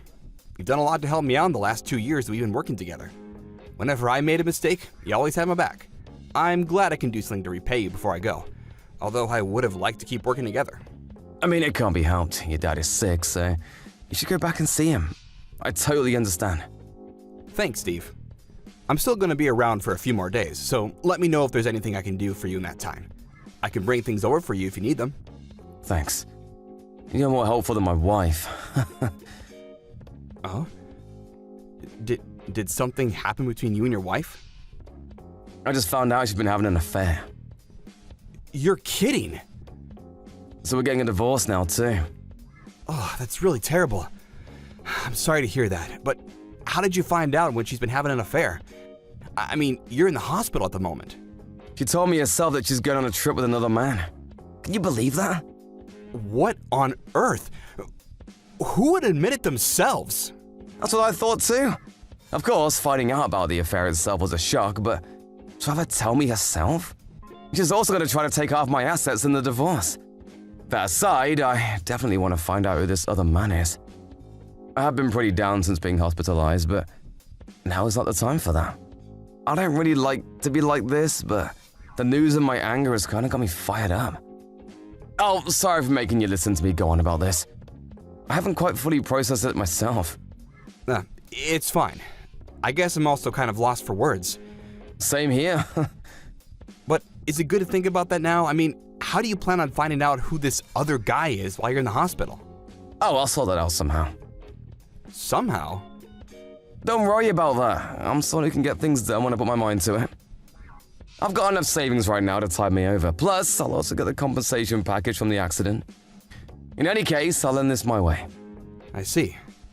But make sure to look after your health first. Don't overdo it. Thanks. I'm glad I've been lucky enough to work with someone like you.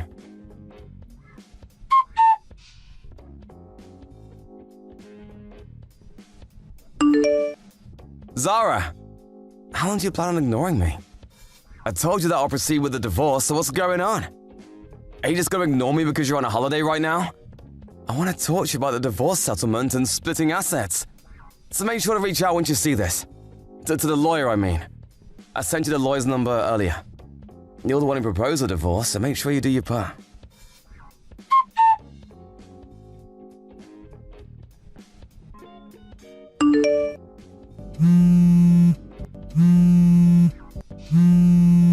Sorry, I can't take calls in the hospital.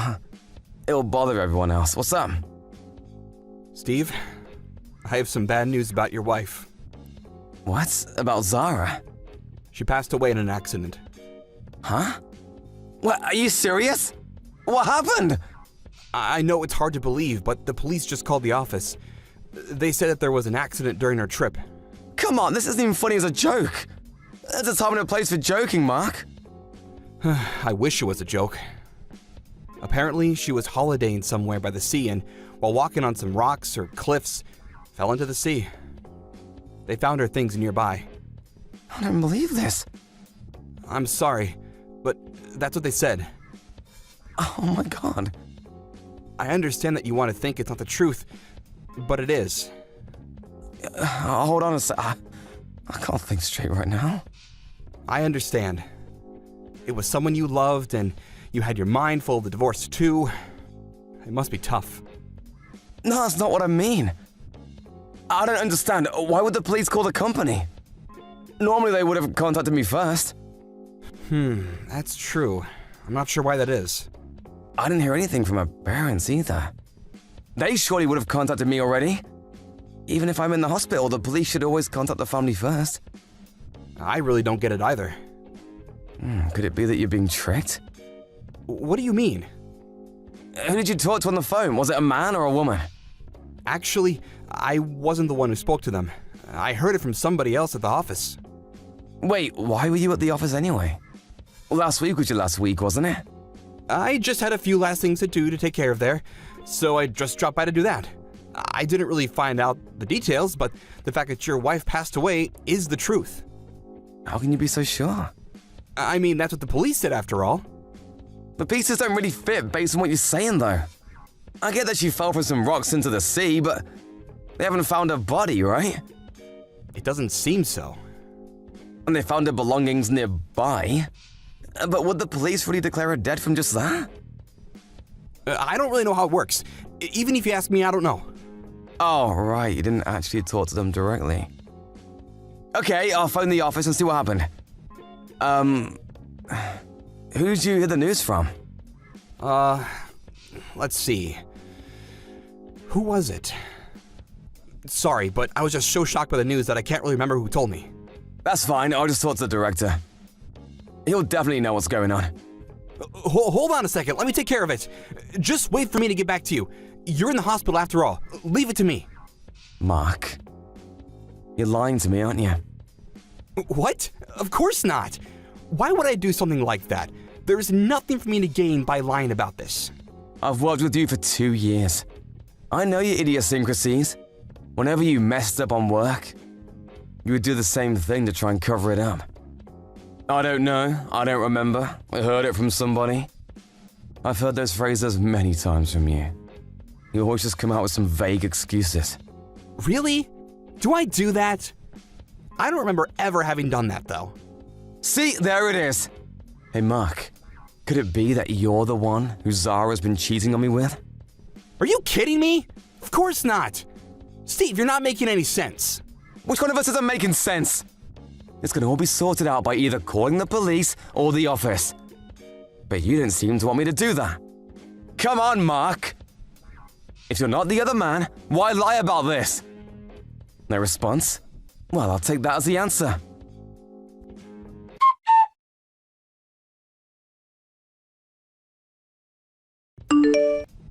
Hey, what are you trying to do here? Why did you tell my parents I cheated on you? Why are you getting them involved in this? I can't believe you. Oh, so you were still alive after all. Is there something with that? I mean, you went to all the trouble to lie and pretend that you died on your trip. So I really didn't think you would be the one to contact me. But then when the police really called me, I got a real shock. They only wanted you to come pick up your stuff that you had left by the sea, though. You guys really didn't do a great job of faking your death. Shut up! Who cares about that now? It's still pretty important, I think. Did you think that wouldn't get found out immediately? I really don't know what was going on through yours and Mark's minds. You're the one at fault here. If you hadn't kept up your annoying grumbling and kept trying to make me bring you things in the hospital, I wouldn't even have said anything about the affair. Mark got angry at me for telling you, so we thought we'd try something. And that's what you came up with. Zara, let me tell you. It's better for you to live your life without using your head too much. It doesn't work very well for you. It'll just lead you to trouble if you try to use it too much. You're going to make fun of me now? Then you must be the real idiot for marrying me. Falling in love with someone when they show you just the smallest bit of kindness. I only married you because you have a good job, and I figured I'd have a relaxing time staying at home while you worked. And you didn't even realize that for over 3 years. That's why as soon as you told me that you might not be able to walk again after the accident, I thought about divorcing you. And here we are now. If you can't make money anymore, what use do I have for you? You're right, I really am a bad judge of character. I would never have expected that you'd be having an affair with Mark. But I'm glad that it all came to light in the end. Imagine if this happened after we'd had a kid. Then they would also be dragged into this mess. That would never have happened. Do you really think I want to have a child with someone as ugly as you? Mark is different though. He's younger and far more handsome than you. He's definitely got promise. If I'm going to have a kid, it'll definitely be with him. I guess you really are horrible through and through. Well, I'm glad I can see that now. This will make the court case for alimony a breeze. Thanks, you two, for making things up on your own end so badly. You really helped me out. Look, about the alimony. I'll pay up, but in return, can you fix that fact that you told my parents about the affair? Why should I do that? My parents are both really angry at me. I told them it wasn't the truth, but they won't believe me at all. They basically want to wash their hands of me and cut ties. I'm glad that your parents at least have a decent moral compass. But I'm not going to change anything that I told him. You're going to have to pay the alimony no matter what. I don't need to do you any favors to get it. Could you even keep it a secret anyway? I bet you're going to have to ask them to help you pay up anyway. Nope. I have enough money to pay on my own. There's no way you do. Why do you say that? I bet you were thinking about the money I got from insurance and compensation for the accident, right? Well, I hate to break it to you, but I gave my sister authorization, and she took all the money out as my proxy. You didn't even think to check the bank accounts? There's no way. Yeah, there is. Go on, take a look. When I told my sister what happened, she took time off work and got over here as soon as she could. Even though it takes her 3 hours from where she lives. I hired a private investigator to look into you and Mark and see what's going on with the two of you. I found out that you're both living together in a really fancy apartment. I'm a bit worried about how you even plan to pay for such a place seeing as you're both unemployed. Hold on. What do you think you're doing? A private investigator? Really? There's no way I'll be able to pay the alimony now. I'm sure Mark will help you out. If you were planning on a divorce, you should have thought about the chance of paying alimony. And to think you were going to use my money from the accident to live with him. You two really are out of your minds. Wait, then what about splitting the assets? I'm still going to get something from that. Yeah, once the divorce has been finalized, you'll get something. But that's only if you accept that you have to pay the alimony. No way. How am I supposed to live until then? Don't ask me. That's a question for Mark. Remember, he's a better man than me, right? With lots of promise for the future, so I'm sure he'll be fine. Well, Mark doesn't have that much in his savings. I'm not surprised. He did always spend his money on useless things. But that's just like you. I guess you guys are a perfect fit. Anyway, make sure you call my lawyer afterwards. They should have sent a bunch of paperwork to the apartment you're in now. Make sure you read them more carefully before contacting the lawyer. Oh, wait, hold on. This is really going to cause me a lot of trouble. Look, we lived together for 3 years, right? Don't you have any feelings about that time? Don't be so hard on me here. You really have some guts saying something like that. I'm here in hospital with the possibility of never walking again, and you couldn't care less about me. I have no attachment and no interest in you at all. Those are your words, by the way. You feel the same, remember? Luckily, we both feel like the same way now.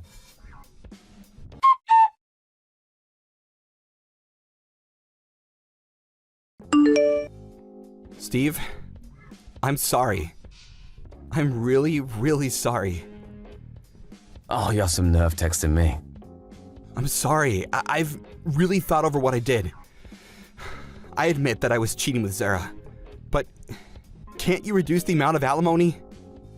Didn't you hear from my lawyer? He should have told you that I have no intention of doing that. He did say that, but I thought that maybe if I asked you directly, you would think about lowering it at least a little bit. I mean, I know that you're a kind person, but all of a sudden you become really cruel in this situation. Zara said you blocked her number too, so she hasn't been able to get through to you. Listen here. My cheating wife and the man she cheated on me with. I may be kind, but I'm not kind enough to show people like you any leniency here. I was nice to you as my co-worker. Now we don't have any sort of connection at all. How can you say that? And to tell my parents about this too? Oh, why did you have to go so far? My poor old dad's blood pressure has gone through the roof. He's even sicker than he was before. Does that have something to do with me? You're the one that caused this.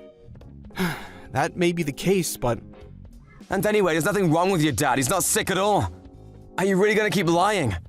What do you mean? I got a message from your dad apologizing for your actions. At that time, I really did feel bad about his health, especially since he didn't do anything bad himself. So I asked him how he was feeling. He told me that he's as healthy as ever and hasn't had any problems recently at all. He said that, did he? You texted me trying to apologize and say that you thought about your actions. But instead, you just come out with more and more lies. Don't you see that you just keep digging yourself a deeper hole each time you do this? In that case, I'll tell you the truth. But please, think about lowering the alimony payments. I don't see why I should do that. I can't stand Zara. Before we lived together, she was always friendly and had a smile on her face. She'd also take the trouble to do things for me too. But now she's changed entirely. She does nothing around the house, and even though she knows we have to pay a lot for the apartment, she refuses to work. And I myself am still in the process of looking for a job. I feel like I'm losing my mind with her. Plus, she's using up all of my savings carelessly on useless things. Yep, that sounds about right. I was just too late in realizing. You're lucky you noticed so soon. I'm not lucky at all. She doesn't have anywhere to go home to since her parents refuse to talk to her anymore. So I'm stuck with her. I'd like to get away from her if possible, but my dad said that if I run away now, he'll never forgive me. I see. Thanks, Mark. Honestly, I feel like I owe you some gratitude. Why do you say that? It would have been dangerous to just let a horrible woman like her free. But now that the two of you pieces of trash are together, all good people can rest a little easier. I'm sure she'll stick around for a while before she finds a new man. That's the kind of woman she is. Steve, please, I'll do anything. So, could you please just let this slide? I'll find some way to make it up to you, so please, forgive me. Okay, fine. I forgive you. Really? You will? Just kidding, there's no way I'd do that. What? Have fun living with Zara.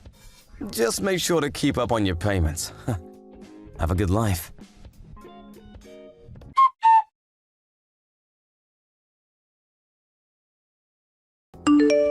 After that, we finalized the divorce and reached a settlement. Zara didn't have enough money to pay for alimony, so it had to come out of what she would have received in the divorce. In the 3 years we were married, she didn't work or manage to save much money at all. Because of that, she ended up with barely anything at the end of the divorce proceedings.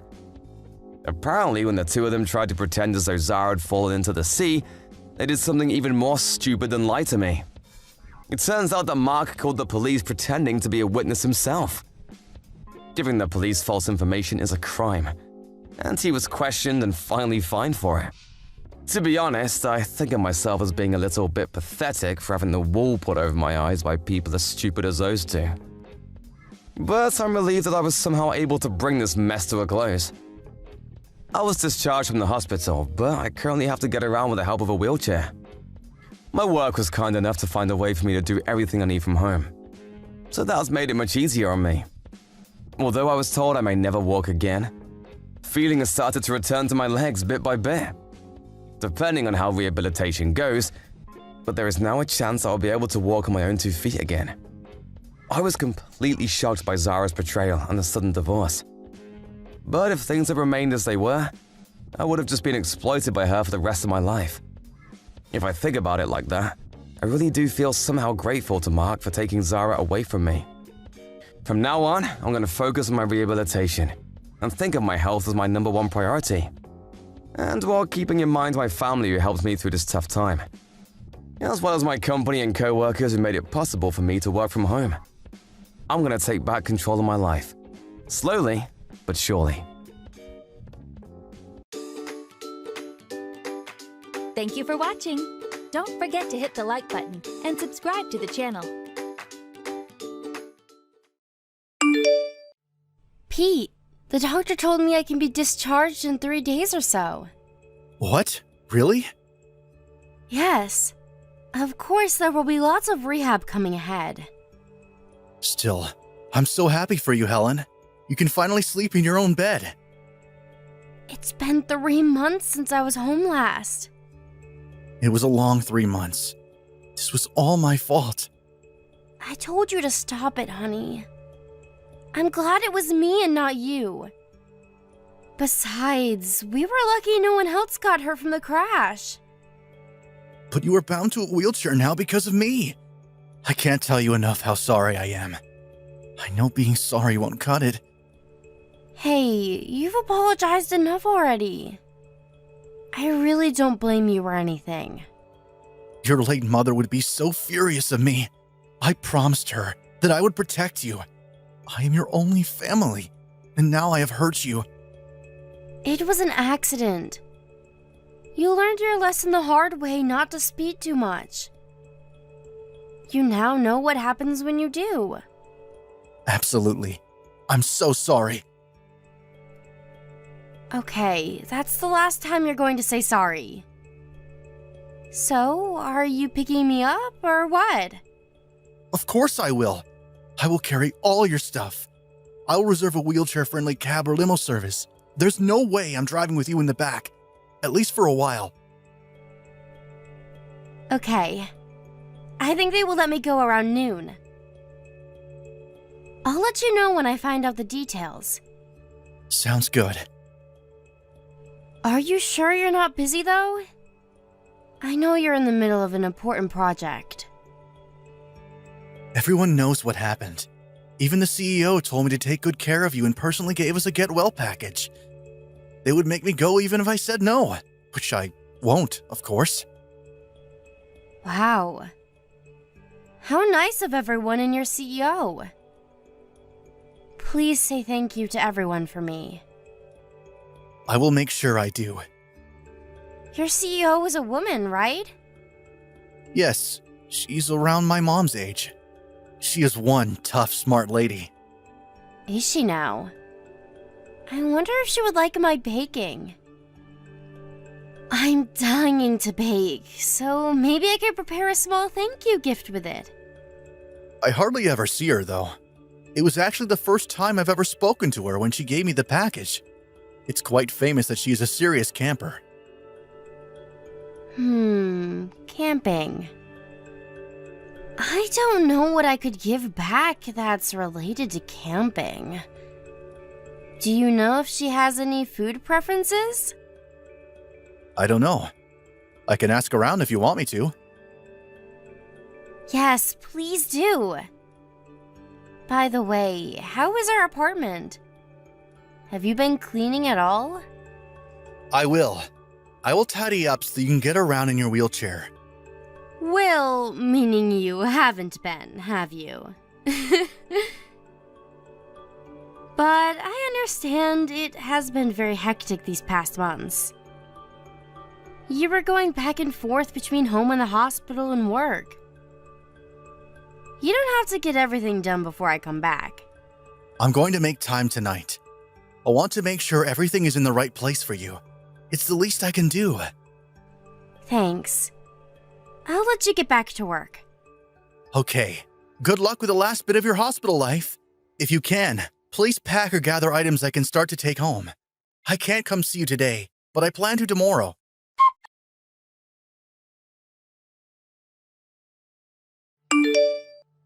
Pete, are you coming home soon? I'm still at work. I see. Can you please let me know when you are working late? I've been working late this whole month. Can't you guess? I assumed you would be, but then sometimes you come home early. I'd like to know when I need to prepare your dinner. It takes a long time for you to cook lately. Well, why do you think? I'm cooking from my wheelchair.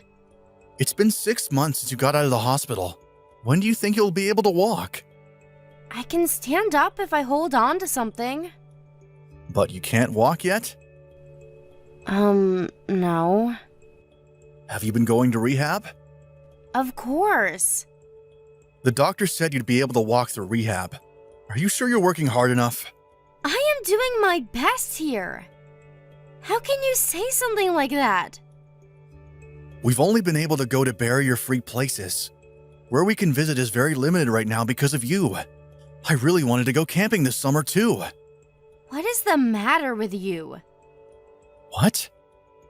Your attitude towards me. You've become so mean to me lately.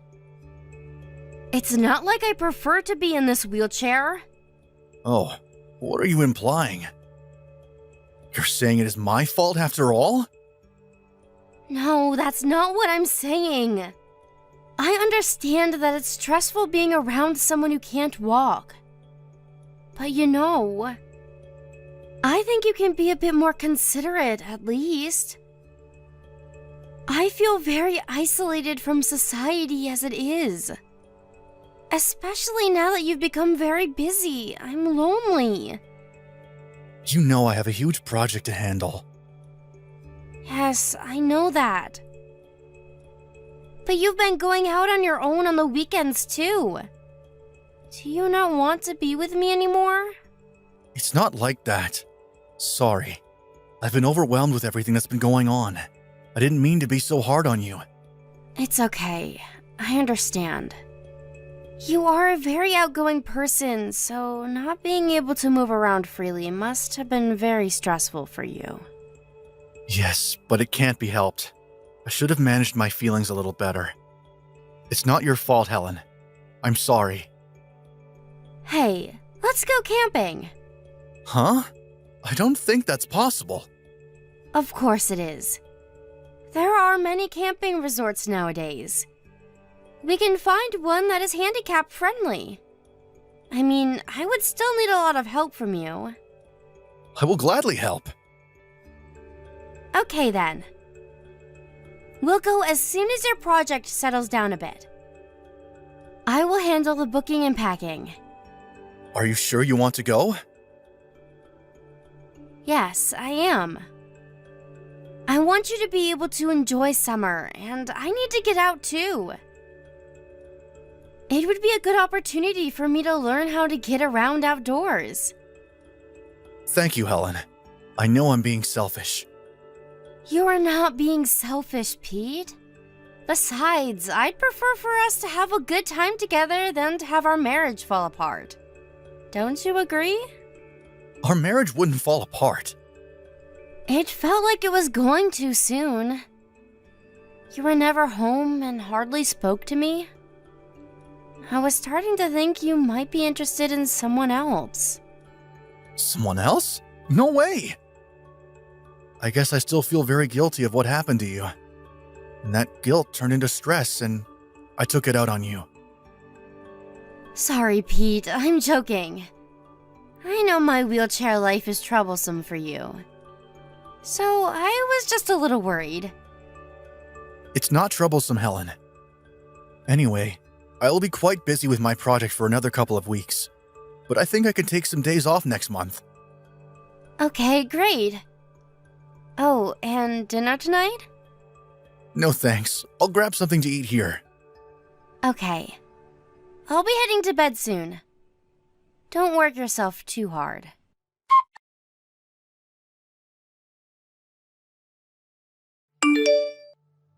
What is going on, Pete? Where are you? Why did you leave me here? I thought we were headed to the resort.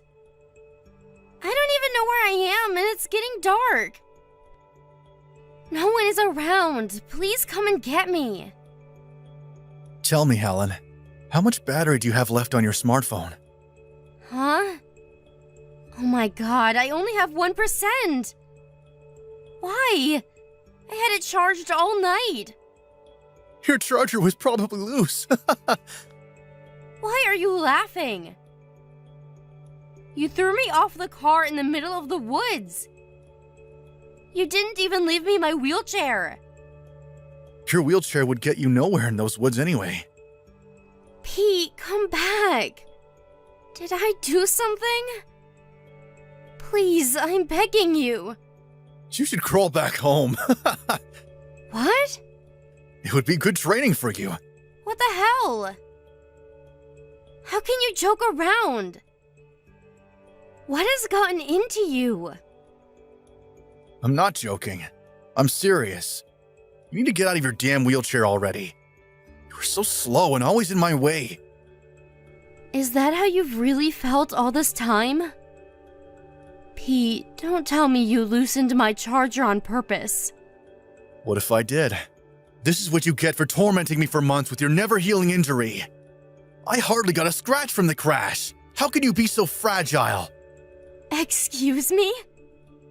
You think I'm weak for getting hurt? That I've tormented you?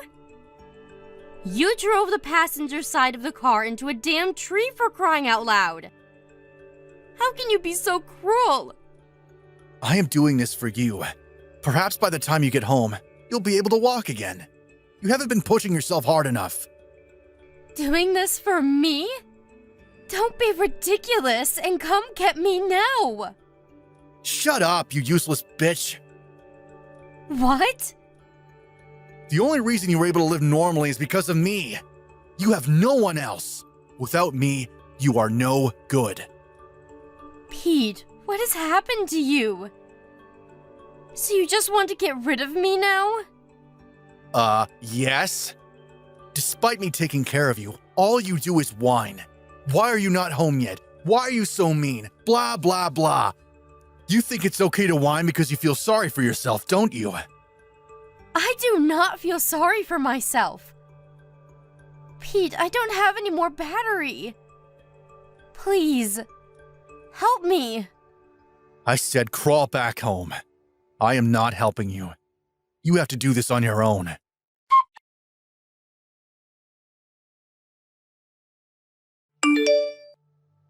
Hello, Pete. Helen? Wow, you made it through the woods?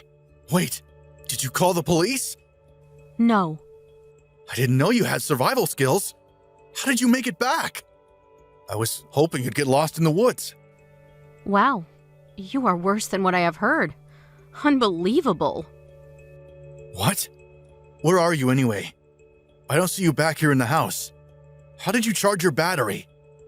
Pete, you are fired. Don't go back to the office. What? Fired? What are you talking about? Did you lose your mind in the woods? I am not Helen. Huh? You're not? But you're messaging me on Helen's smartphone. I rescued Helen and took her to a safe place. Oh, you did? What do you want? Did you contact me to tell me how horrible I am? This is between husband and wife. You should mind your own business. But you really are horrible. You had her injured because of your reckless driving in the first place. I said stay out of it! Who the hell are you anyway? I don't know what Helen told you, but it is none of your business. Or what? Are you saying you will take care of my crippled wife? If that's the case, sure, I'm all eyes and ears. Have you been reading what I sent? Huh? I said you are fired. I'm Carla Morrison, your CEO. Miss Morrison? You're joking, right? No, I am not. Why would you have my wife's phone? You have to be told the same thing twice to understand what I am saying? I said I rescued your wife. You do know that I like to spend my free time camping, don't you? Yes, I am aware. I never thought you'd run into my wife in the woods. I hope she hasn't been too much trouble for you. Sincerest apologies. If at all, she is not the reason for trouble. You are. Did you leave her knowing people get lost in those woods all the time? You must have a serious problem. She can't even move without her wheelchair. There is a legitimate reason for all of this. Is there now? I don't know what she has told you, but she hasn't been going to rehab, so I was angry, you see? This was all just a fight between a husband and a wife. I left her because I wanted her to get better. I took her to the hospital myself. Her doctor said she hadn't missed a session since she's been discharged. The reason why she can stand now is because she worked hard. Well, yes, but that's really recent she's become able to do that. Then that means she has been working hard, right? Where is the legitimate reason you were talking about? Besides, you haven't been looking for her this past week. You know, I've had my eyes on you. You've been going to another woman every day you left Helen because you didn't want her anymore. You've misunderstood. I'm not cheating on Helen. This woman is just a close friend. You sleep with all your close friends? Don't make any more excuses, because I have the proof here. Have you forgotten that your own company provides services to the handicapped? I am shocked that my employee has abused his own handicapped spouse. I never meant to abuse Helen. None of this is acceptable. We will be discussing how to deal with you tomorrow at the board meeting. You are to stay put until you get further notice from the office. Wait, please. Mrs. Morrison, I am so sorry. I will never treat my wife the same way ever again. Please forgive me. You don't need to ask me for forgiveness. But you should apologize to your wife. Of course I will. Please reconsider. Hi, Pete. I got my phone back from Miss Morrison. Helen, I am so sorry. There was something wrong with me. Please forgive me. I must have lost my mind from all the stress. I guess you're right about having lost your mind.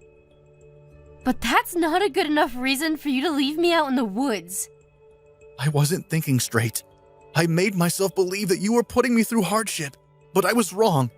It's all my fault. Yes, it is. I want to be clear once and for all. There is no way I would ever forgive you. I'm bound to the wheelchair because of your reckless driving. And on top of that, you left me in the woods while you slept with someone else. Helen, listen to me. I was only seeing someone else because I was weakened from the stress. Don't give me that crap. You must think this is all a joke. Don't you dare tell me about stress. I have been putting myself through painful rehab every week while you are having fun cheating on me. I am truly sorry. I will never see the woman again. I swear to stay by your side. I will support you for the rest of my life. Oh, you swear? Yes. So please, can you tell Miss Morrison not to fire me? I can't lose my job. I will change and never hurt you again. You will be my priority in everything I do. There is no way I am getting back with someone who has tried to kill me. You think I am useless because I have no other family and because I can't walk? I don't think that. I will stay by your side. Please, let me be there for you. Just to note, it never even crossed my mind to divorce you, ever.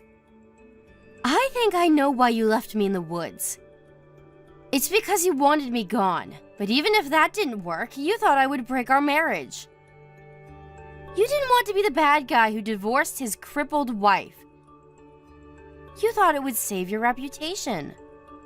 No, that's not true. I don't believe anything that comes out of your mouth. But yes, since you left me to die, I will divorce you. I won't ever forgive you or spare you any more of my time or feelings. Helen, I'm so sorry. Please, give me another chance. I will not be fazed by you, no matter how many times you say you are sorry. I finally see it now. You are a pest in my life, and I don't ever want you around me. We are done.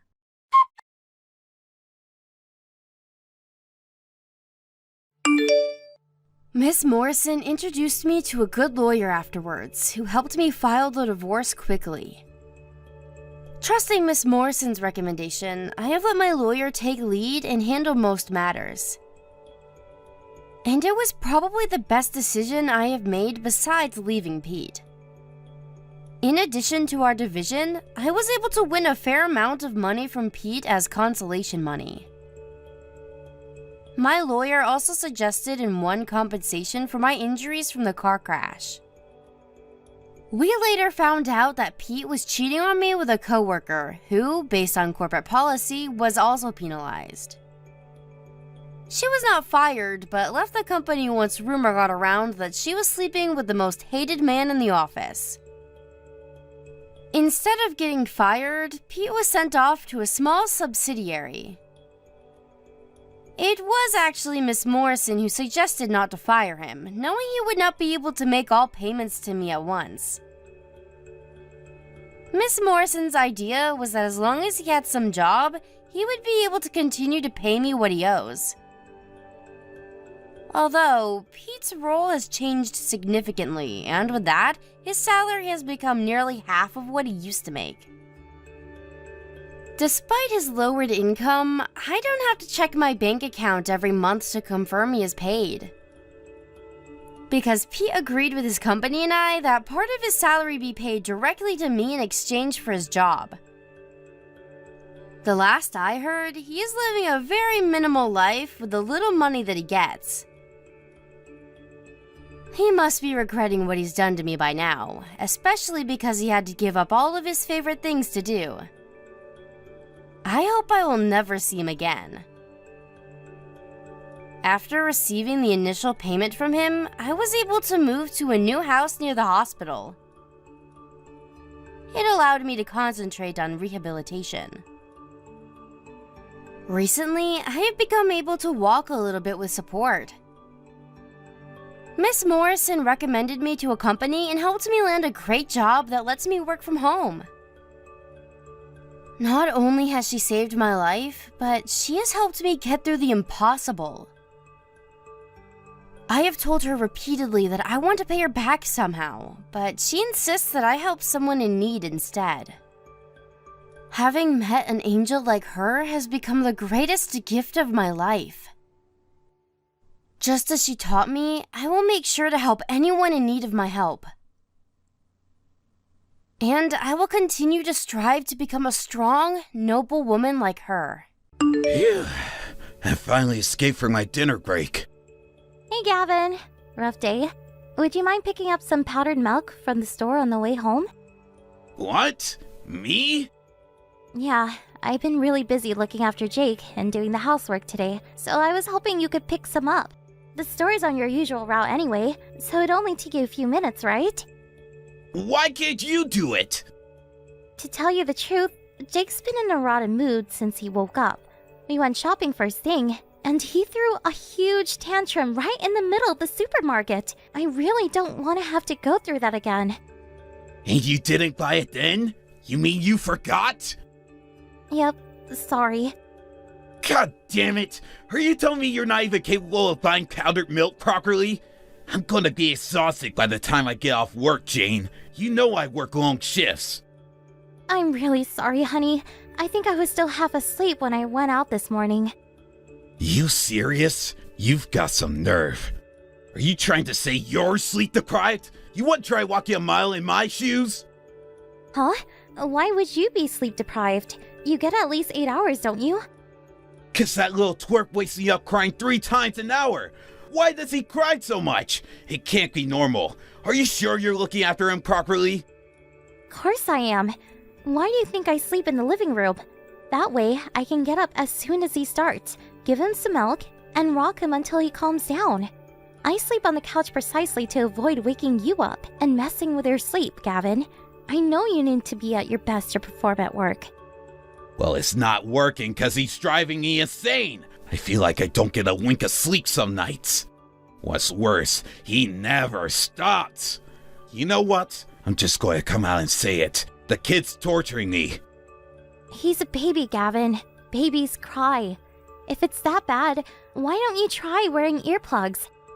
Why should I have to go to such extreme measures? Why can't you just do something about it? You're his mom, for crying out loud. Moms are supposed to be good at kid stuff. Are you sure you're rocking him properly? I do it just like the midwives taught me. My sister's kid's nothing like Jake when she's at my folks' place. She's quiet as a mouse. Why does our Jake have to be so disrespectful? Oh, come on, Gavin. Disrespectful? He's just a baby. He doesn't wake you up on purpose. He's also not a robot with an off button, unfortunately. Every baby's personality is different. Some cry a lot, some don't. It's really that simple. Well, my mom said I was every parent's dream. She never had to wake up in the night to calm me down. Does he get this from your side of the family? So what if he does? What difference would it make?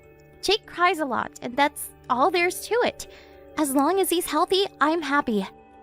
But I'm telling you, I'm stressed out and sleep deprived because of his crying. I can't go on like this. You need to do something. Look, I'm sorry, Gavin. I'll try harder. I'll do my best to get up even more quickly. Hopefully then, I can calm him down before he wakes you. That's all I wanted to hear. I can't keep tolerating it. It's beyond a joke now. You might be able to take naps in the middle of the day whenever you feel like it, but some of us have to work. Jeez, what kind of life do you think I lead? I can't afford to take naps either. I might not work in an office, but it's not like I don't have a job. At least your job ends. I'm on the clock till my head hits the pillow. I can't even do the housework for 5 minutes without grumbling about something. Do you really think I have the luxury of taking midday naps? Surely you do some days. Not like me. I have to work every day after he wakes me up with his blubbering every night. Our positions are not the same.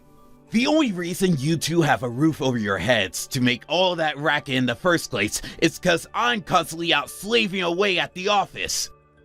I said I'm sorry. That's fine. All I ask is that you understand.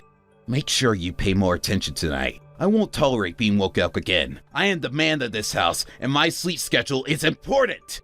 If he starts crying, you're going to leap off that sofa faster than Usain Bolt and calm him down pronto. What would you do if I collapsed with sleep deprivation-induced exhaustion? The family would be finished. Finish, I tell you. Right. Alright, I'm gonna take a nap.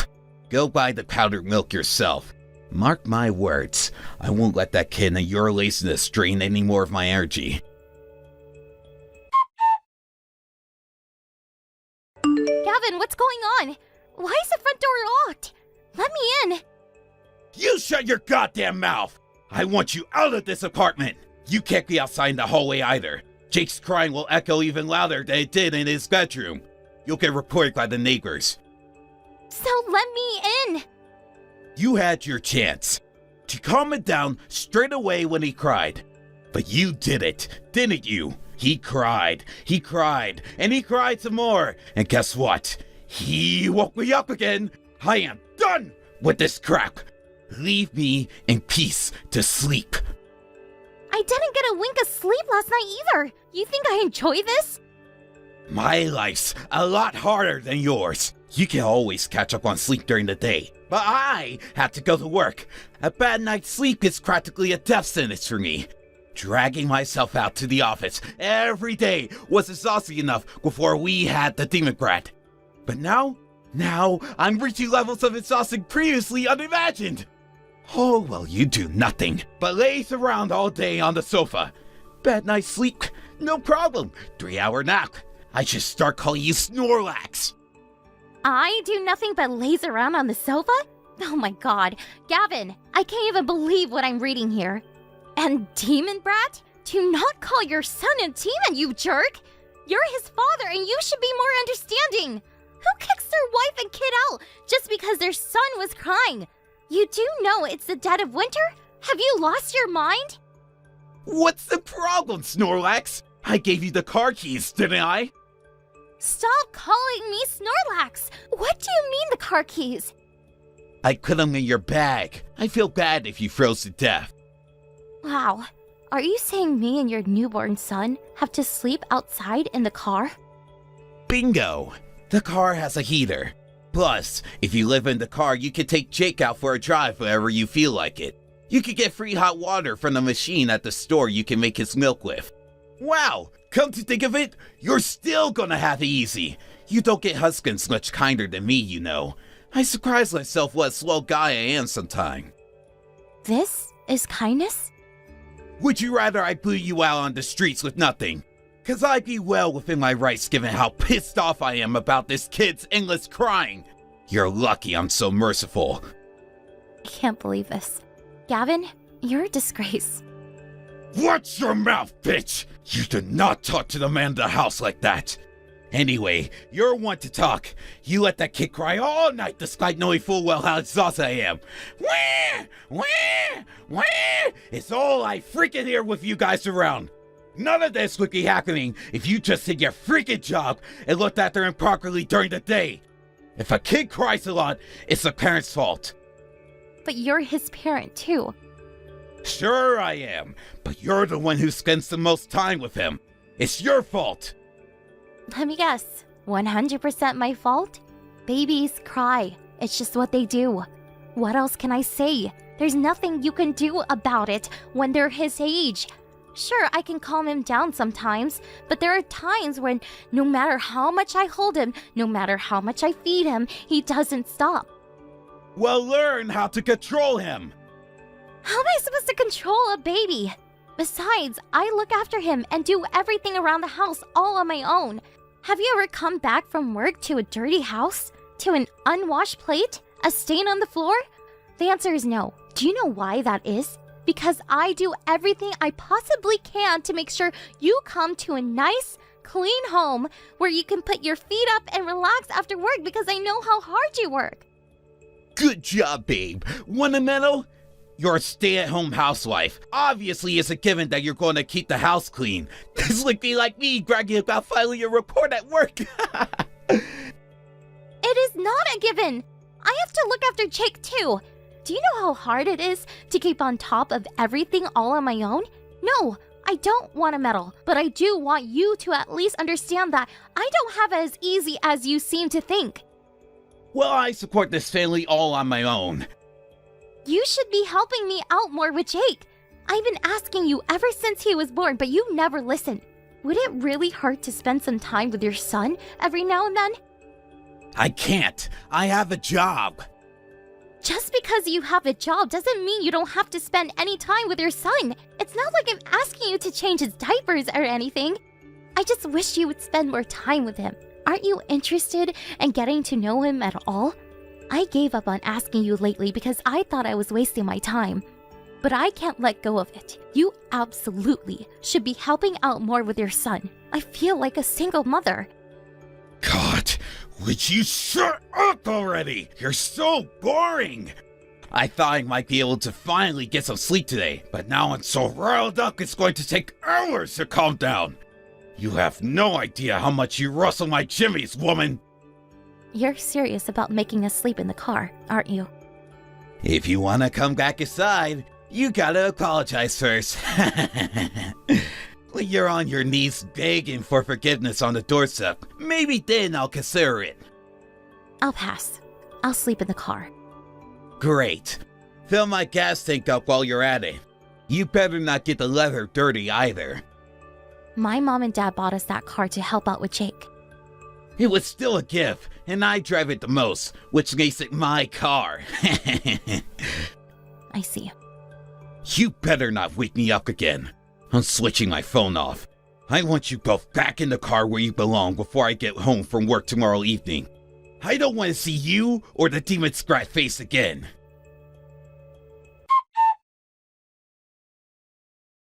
I just got home. You back in the car yet? What? What? What? What do you mean, what? I asked out of kindness because I'm worried about you. You should be more grateful. Anyway, guess what? I slept like a baby last night. I knew it was the demon brat making me feel like crap all this time. I just knew it. I feel great today. Full of energy. Are you done? What's got into you? Don't get cocky with me, woman.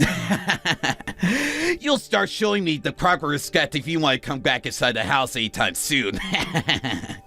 You must get cold in the car. Sorry yet? I'm the one who has to say sorry? Obviously. Go on, apologize. I'm sorry for making the demon brat cry. If you do, I'll forgive you and let you back inside. What the hell did you do to my daughter? Huh? Don't give me, huh? This is Jane's mother. Jane, are you playing a prank on me? Your parents live hours away from us. How can you be with your mom? Pfft, try harder. Jane set off for our house in the car last night. She arrived this morning. What? She tells me you kicked her and Jake out and forced them to live in the car? Because Jake was crying all night, of all things? You're the biggest scumbag I've ever had the displeasure of meeting. Did Jane really drive all the way out to you? That's what I just said, isn't it? Her and Jake will be living with me and my husband from now on. I'll never let her go back to you. You mean she's not going to live here with me anymore? I'm sorry. I'm really, really sorry. I apologize for everything. Please, can I have her back? I got carried away. I can't have my wife living this far away from me. Your wife? Don't make me laugh. You're getting a divorce. Divorce? Are you joking? You're joking, right, Edith? Please, I said I'm sorry. Do not Edith me, boy. I won't be your mother-in-law for much longer, and you certainly won't get any sympathy from me after what you did. I'm sorry. You kicked your wife and your newborn son out of your apartment and forced them to live in the car in the middle of winter while she was still recovering from childbirth. Do you think either of us can forgive you for that? Do you know how cold it is outside? It's December, you buffoon. The temperature is -5 degrees on a good night. You're right. I've been an idiot. I'm sorry. Do you really mean that? Or are you just saying it because she won't tolerate it anymore? I mean it. I behaved childishly. But I was stressed out too, I swear. I was physically and mentally exhausted. I did things I wouldn't normally do. I know you both had a lot on your plate, Gavin, but that doesn't justify what you did. I know it's not a competition, but Jane hardly had it easy either, you know. She barely got 3 hours sleep most nights herself.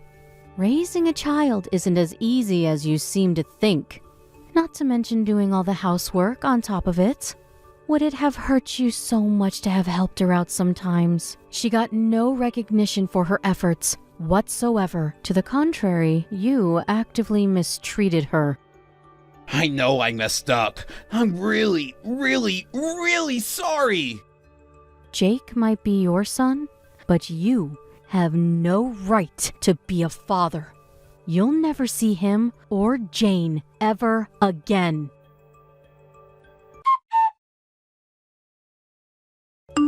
Hey, Jane, how are you? Amazing! I'm a million times happier than I was living with you. I'm really sorry about how I treated you last week, babe. No two ways about it. I was out of line. But I've been working real hard for you and Jake this last week. Huh? Am I supposed to know what you're talking about? So I told my mom you said you were divorcing me and took Jake to your mom's.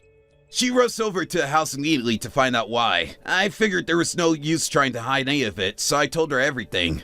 She went crazy at me when she found out what I did to you. I've never been yelled at so hard in my life. Not only that, but she decided she was going to stay at the house to teach me some discipline, which means I got yelled at and ordered to do the chores every day when I got home from work. Wow, really? I see. Your mom did all that for me? She told me I need to learn just how difficult it can be to run a household, and boy did I learn. I understand why what I did was so horrible now, and I'm truly sorry. I mean that from the bottom of my heart. You were working so hard, and all I did was throw it back in your face. Cooking, cleaning, looking after Jake, grocery shopping, taking him to appointments. I had no idea you did so much. I'm glad you finally realized.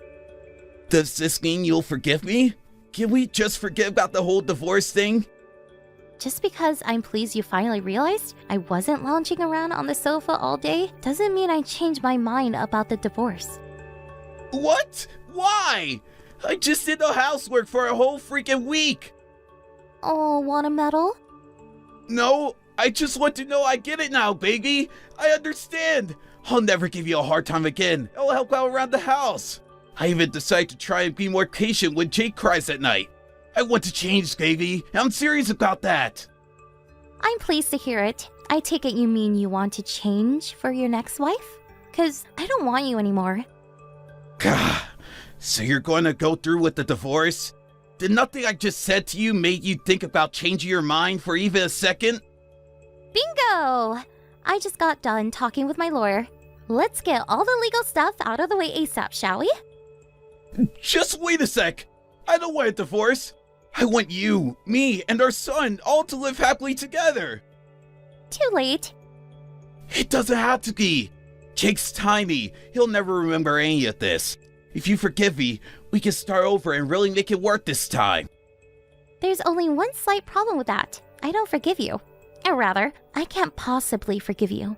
You let me carry on day in, day out, more sleep deprived than a doctor on a 24-hour shift at my physical and mental breaking point for months. No matter how many times I asked you to come help me with Jake, the answer was always no. But if I didn't keep on top of the housework because I was so busy with him, even for just 1 second, you lost it and berated me. Living with you was like being in hell. Jane, I'm so sorry. You might think you can make it all go away with an apology, but I'll never forget what you did to me for as long as I live. On top of never helping, you actually had the nerve to suggest the way I was rocking Jake was wrong, or that he had something wrong with him. You called him a demon brat. You said he was disrespectful for crying. You abused both of us. The cherry on top? Being evicted from my own home and forced to raise our son in the car. Not only can I not forgive you for my own personal reasons, but I can't forgive you as Jake's mother. My head was in a bad place back then. All that nighttime crying made me neurotic, or how to put this, I think I had a mental breakdown. You think I didn't know it was bothering you? I wanted to help. You say you had a mental breakdown, but you still managed to go out drinking with your buddies as normal. Then after I finally managed to get Jake off to sleep, you come back at 2 a.m. drunk out of your mind, singing at the top of your lungs. You're the one disturbing the peace, not him. I know, babe. I've been an idiot. But I'm a changed man now. I swear. Please come home. No chance. Oh yeah, I have some more news for you. You need to be out of the house within a month. Huh? The house belongs to my uncle. Did you forget? The only reason we were able to live there so cheaply was thanks to my family. I didn't know that, babe. But please, you can hardly expect me to find a new place on such short notice. That's why I'm giving you a month.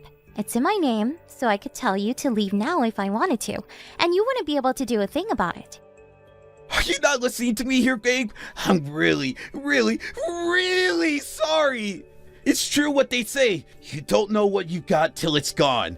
I walked a mile in your shoes, and now I know how hard things were for you. How you barely had time to sleep with the pressure of all your responsibilities. I tried cooking too. It wasn't the easiest, let me tell ya. I have a newfound respect and appreciation for you, babe. I think you're amazing. I can't tell you how sorry I am. I'm disgusted with myself. You deserve better than how I treated you. I don't want to see your faces again. Remember when you said that to me when you booted me and Jake out and forced us to live in the car? I just said that in the heat of the moment. Whatever. It doesn't matter anymore. Whether you meant it or not, I'm done with you. I am so done. You had endless opportunities to put things right before it came to this. You're the one who treated all my attempts at discussion with disdain. Shane, please come home. I'm sorry. I never thought you'd divorce me. I've been a fool. I was out of control. I think I needed something like this to bring me back down to reality. I'm sorry. I'm busy. I don't want to hear any more of your pathetic apologies. If you have anything of substance to say, it can go through my lawyer. How can you be too busy to discuss our marriage? That's rich considering you dismiss me every time I try to discuss it with you until now. Our marriage is over. Not so nice when the shoe's on the other foot, huh? I'm done listening to you. You've tired me out enough already. How about you get lost and let me relax for a change?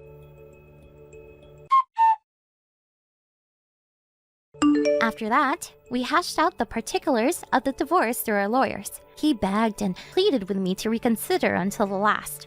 But his desperate appeals were crushed beneath the weight of the righteous indignations of both of our moms, who, needless to say, were disgusted with him for the way he behaved. Eventually, he signed the divorce papers through gritted teeth. If he was so desperate for me not to divorce him, it kind of makes you wonder why he wasn't just nice to me in the first place, right? I guess my ex-husband is just the kind of person who has to lose something completely before he realizes how much it meant to him. There's no doubt in my mind that if I forgave him, he'd be back up to his old tricks before long. How do I know, you ask? Because even when discussing the divorce to our lawyers, he still made thinly veiled attempts at justifying his behavior, like saying he kicked us out because he was struggling mentally. It was at that moment that I knew I'd make the right decision. He wasn't sorry. He just wanted to make me think he was. I doubt he even knows what it means to feel remorse. After I gave him his marching orders from the house, he found a shabby old apartment in a desolate, run-down part of town. He messaged me the other day, complaining that the walls are as thin as cardboard, and told me he gets woken up at least 5 times a night by his neighbors, who sound like total party animals. Oh, the irony. He told me he's struggling to keep on top of the housework. and isn't sure how much longer he can cope. I can't block him because he pays me child support every month, but needless to say, I wasn't interested in anything he had to say, and I left all his messages unread. He can carry on living tormented by the pain of regret over what he did to me forever for all I care. My parents were super cooperative when it came to looking after Jake when I moved back in with them, and I can now proudly announce that I'm no longer sleep deprived. Gavin's mom even sends him presents sometimes. I feel blessed to have such an amazing support network, and honestly, my stress levels are virtually non-existent now. It's amazing what wonders not living with a guy who treats you like dirt can work on the mind.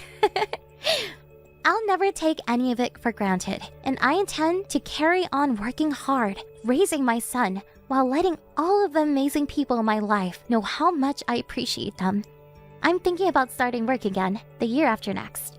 But until then, I'm gonna dedicate all my time to raising Jake. Here's to the future. Let's make it a good one, folks. Nate, it's already 7. Don't tell me that you're still working. No, work is over. I'm on my way home right now. Well then, what are you doing? Where are you? If you're done working, just hurry up and get home already. I need a break from the kids, so hurry up. I'm really sorry, Tracy. I just had to stop by the computer store. But I'm in my car now and I'm headed home. And just what are you doing stopping at stores on your way home? You know that when you get home, you need to take the kids off of my hands. You can't just make up excuses to come home later so that you don't have to watch the kids, Nate. But that's not what I was doing. I really was having problems with my laptop. So I just stopped into the store to have it looked at. I told you that I was going to be doing this when I left this morning, remember? I don't remember anything because I'm never ever getting enough sleep these days. You should have waited until this afternoon to tell me that I might have actually remembered. Okay then, I understand. I'm really sorry for the mix-up, and from now on, I'll wait until the afternoon to let you know of my evening plans. But I'm already on my way home now, and I shouldn't be more than half an hour getting there. Well, I'm tired and fed up for the day, so I don't feel like cooking. If you want dinner, you can make something yourself. That's fair. I'm sorry to be running so late, and I'm sorry that you're so tired. I guess I'll just stop somewhere on the way home to pick up something. Are you seriously going to make another stop on the way home just to feed yourself? I can't believe you're going to make me wait even longer here with the kids. What is the matter with you? You're right. I'm really sorry. I don't know what I was thinking. I'll just hurry home and make something for myself once I'm there. I can't believe you need me to point out something like that in the first place. I know. I really am sorry. I just sent that message without really thinking. That much is obvious. I just told you that I need you home now, and you start talking about making even more stops before you get here. Do you even care about how stressed I am? Do you even realize how hard I work every day raising the kids? Tracy, I love and appreciate all that you do for all of us so much. I promise that once I get home, I'll take the kids off your hands, and if you want to go rest, I'll have no problem with that. And since I have the next couple days off, maybe you could take that time to plan a little vacation for yourself. I don't need you to try and kiss up to me with petty little offers like that. I know that you think you're being sweet, but all of it really does is tick me off. Okay, Tracy. I'm really sorry about that. And you need to stop thinking that you can just solve all of our problems by saying that you're sorry. Do you think that's all I want to hear from you? You sound like a broken record. I understand. I'll be more careful in the future. I mean, do you think that I want to be telling you all of this stuff? Do you think I want to be mad at you? The fact is that I'm holed up in the house all day, basically working around the clock. At least you can get out of the house and refresh yourself with your work before coming home. Well, I wouldn't say I'm exactly feeling refreshed after a long day at the office. So what? You're saying that you think I have it so much easier just because I'm a stay-at-home mom? That isn't what I'm saying at all. I'm sorry. I don't want you to be upset anymore. And I'm really sorry that I'm going home late tonight. I won't let it happen again. Whatever. Just hurry up and get home already. Talking to you is just making me more upset. In fact, nobody gets me mad like you do.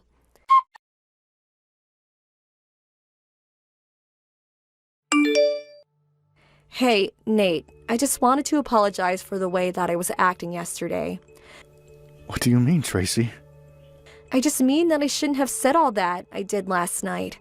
I mean, that you're not... I know that you're not trying to do anything wrong, but I took out my frustration on you anyways. No, you were right to be upset, and I was coming home later than I promised you. But I said so much horrible things to you, even though I know that you do care about this family and that you do put in work. Not as much as I do, of course, but still.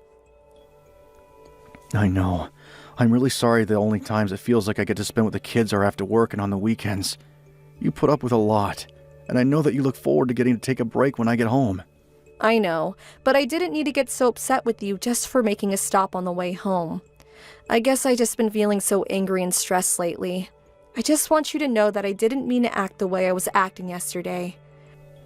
Okay then, if that's how you feel. Thank you for your apology.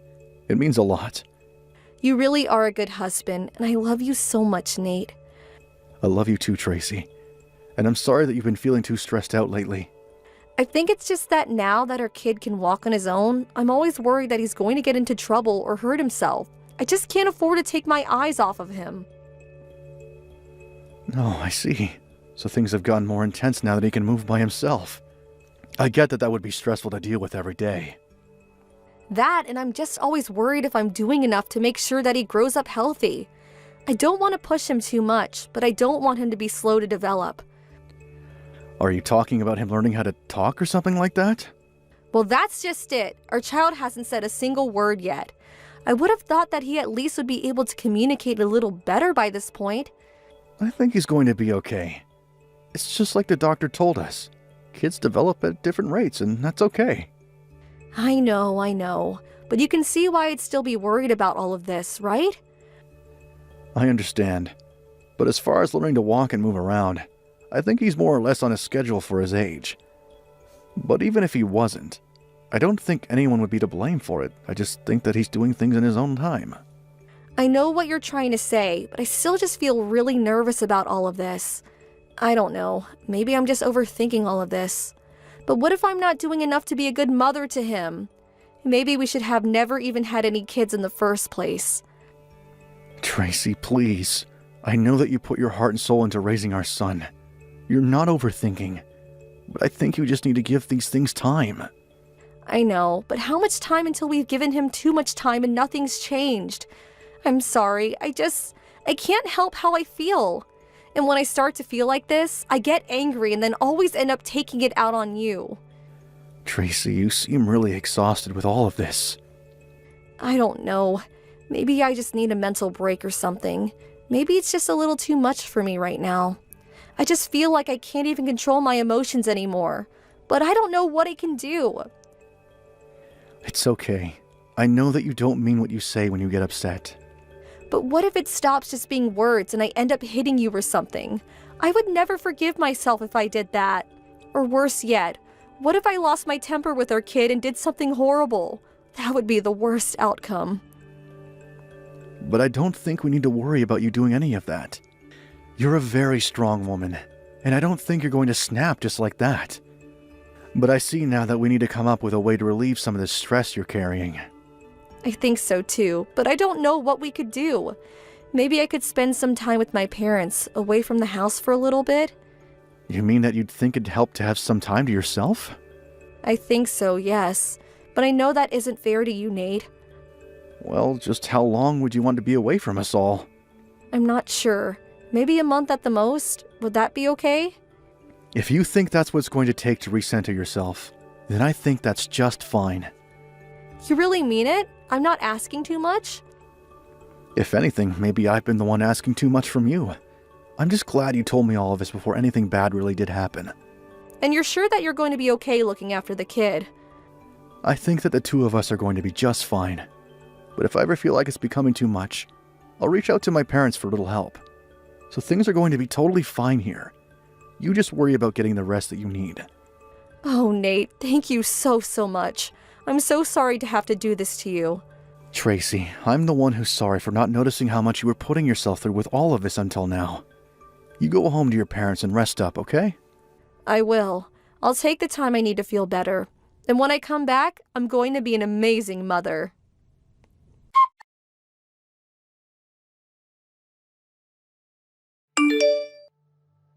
Hey Megan, are you there? I see I have a couple of missed calls from you. Sorry, I was sleeping and didn't see them until now. Is everything okay? Oh, wait, you're sleeping? It's almost noon. Yeah, I know. But I was up really late last night trying to put George to bed, and I didn't get much sleep the night before either. You mean that he's still crying every night? It's really weird, actually. When he was a newborn, he never used to cry at night when it was bedtime. But after he turned 1, he started crying every night non-stop.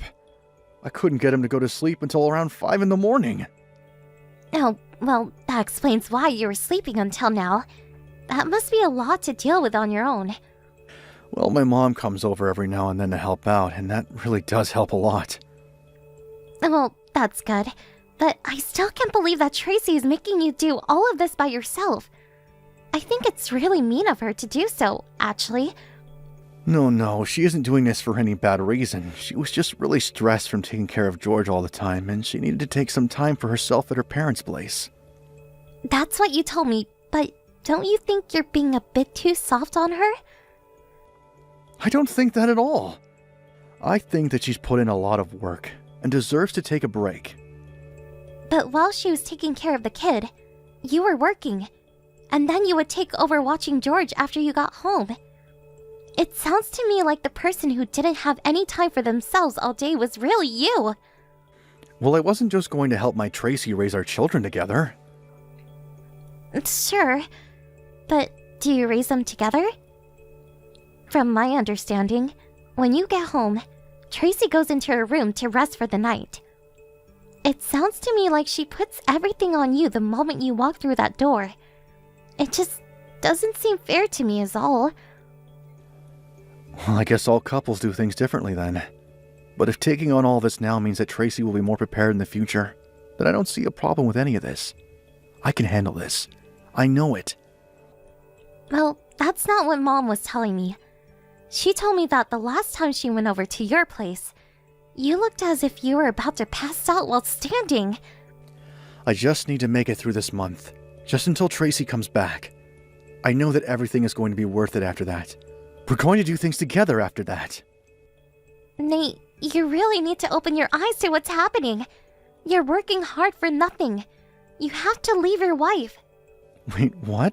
Megan, you can't be serious about that. Why can't you see that Tracy is just using you? She's not good enough for you, Nate. Just where is all this coming from? I don't understand why you feel the need to insult Tracy like this. You would if you knew the type of person your wife really is. And so you're telling me that you know Tracy better than I do? Okay, I guess I'll just have to come out and say it. Tracy is not the woman that you think she is. She is nothing but a liar who made up feeling bad so that she could take advantage of your kindness and sleep around on you. What? You think that Tracy is cheating on me? Is this supposed to be some kind of joke? It's not funny. I hate to be the one to tell you this, but you're my little brother, and you should know the truth. And think, would I lie to you about something like this? Haven't I always been there for you? Well, do you have any proof for any of this? I don't have any proof, except what I heard from the cheater himself.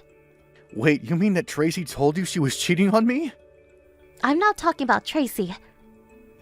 I'm talking about the guy she's seeing. And that's because she happens to be cheating on you with an acquaintance of mine. I don't really know him all too well myself, but he's a friend of a friend who we met when we've all gone out together. And this guy said that he was having an affair with Tracy to you? Well, he didn't say that he was having an affair, but one night, he was telling everyone at the table about this girl he was seeing. And when we asked to see pictures of her, she looked just like Tracy. But isn't it possible it's just someone who looks a lot like her? Maybe, but he said her name was Tracy, that she was as old as Tracy, and she had gone to the same school as Tracy. So I think the chances of a coincidence at large are quite slim. I don't believe it. There's no way that she would cheat on me. It doesn't make any sense. Well, why don't you go and ask her yourself if you think I'm not telling the truth?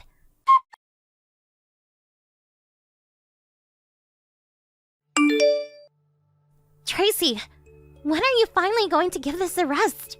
Oh, Megan, what a surprise hearing from you. Why do I need to give a rest? I meant that you need to stop letting my brother raise your child while you run around cheating on him. Wait, cheating? What are you talking about, Megan? You can drop the act, you know. I know that you're cheating on Nate with a man named Jack Brown. He happens to be an acquaintance of mine. And the last time I saw him, he was telling us all about his new girlfriend, who just so happens to share your name and face. But I don't know anyone named Jack Brown. Just give it up already. He's already shown me pictures of the two of you together. There's no point in hiding any of this anymore. Okay, wait, just please don't tell anyone about this, especially not Nate. Are you serious? Of course I'm gonna tell my little brother about this. Well, if you keep my secret, I'll keep yours. You remember last Thanksgiving? I heard you complaining about your husband's family. You wouldn't want him finding out what you said about them, would you?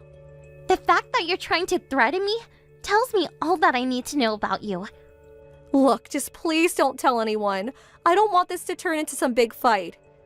You still haven't tried denying the affair ever since I mentioned seeing pictures of you and Jack. Tracy, this is Nate. I guess what Megan was trying to tell me was true after all. Wait, Nate? You're with Megan right now? You've been cheating on me this whole time, haven't you? You never went to go rest with your parents. You've just been sleeping around with your boyfriend. And to think that it's someone my sister knows too. Wait, no, Nate, you don't understand. This is all just one big mistake, but I'm really not cheating on you. I don't want to hear it, Tracy. You all but admitted it just now. Were you also cheating on me the weekends that I agreed to watch over the kids? Please, can't we just talk about this in person? Just tell me the truth. Say that you were cheating on me. Tell me that you were using me to watch the kids so you can go run around behind my back. No, Nate, I really was getting stressed out from little George. And then I guess my stress just came out in the form of me having an affair. Was that excuse of yours supposed to make me feel better? You lied to me and tricked me, and nothing is going to change that. But I really am sorry. I didn't know what I was doing. And you think that I should just accept that and forgive you for everything? No. You and Jack are both going to pay for this. What's gotten into you, Nate? Normally you're so kind and sweet. I was kind and sweet when I thought I was doing what I needed to do to help my wife. But now I realize I was just being lied to and used this whole time. It isn't like that, though. I really do love you, Nate. Well, you've got a funny way of showing it. And it's not just me that you've affected. My parents have also been putting in tireless effort to help me with George. You are going to pay for this.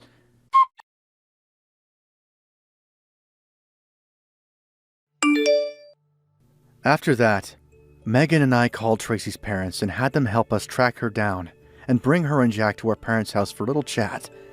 Jack was the first to break and give us all the details of his and Tracy's affair, while Tracy could only sit there in silence. The divorce went smoothly after that, and I made sure to take complete custody of George. It's tough as a single father, but I'm glad that I have my sister and parents by my side to help. Hello, Felicity. It's been a while. Are you well? Hey, Evelyn. I'm doing great, thanks. How have you been? Tip-top. Is now a good time to talk? I know there's a time difference with us back here in the States. It's cool. I'll still be awake for another hour or two. Can't believe how long it's been. Right? It feels like ages since we spoke. No kidding. When was the last time we met in person? Must have been like 3 years ago now. Sorry, darling. I'll take the blame for that one. I've been so busy you wouldn't believe. All sorts of stuff happened since we last spoke. Did you hear about my mother-in-law's accident? She couldn't look after herself anymore and we had to put her in an old folks' home. Oh, I've been so occupied with the hustle and bustle of life that I haven't had a chance to fly over and see you as much as I would have loved to.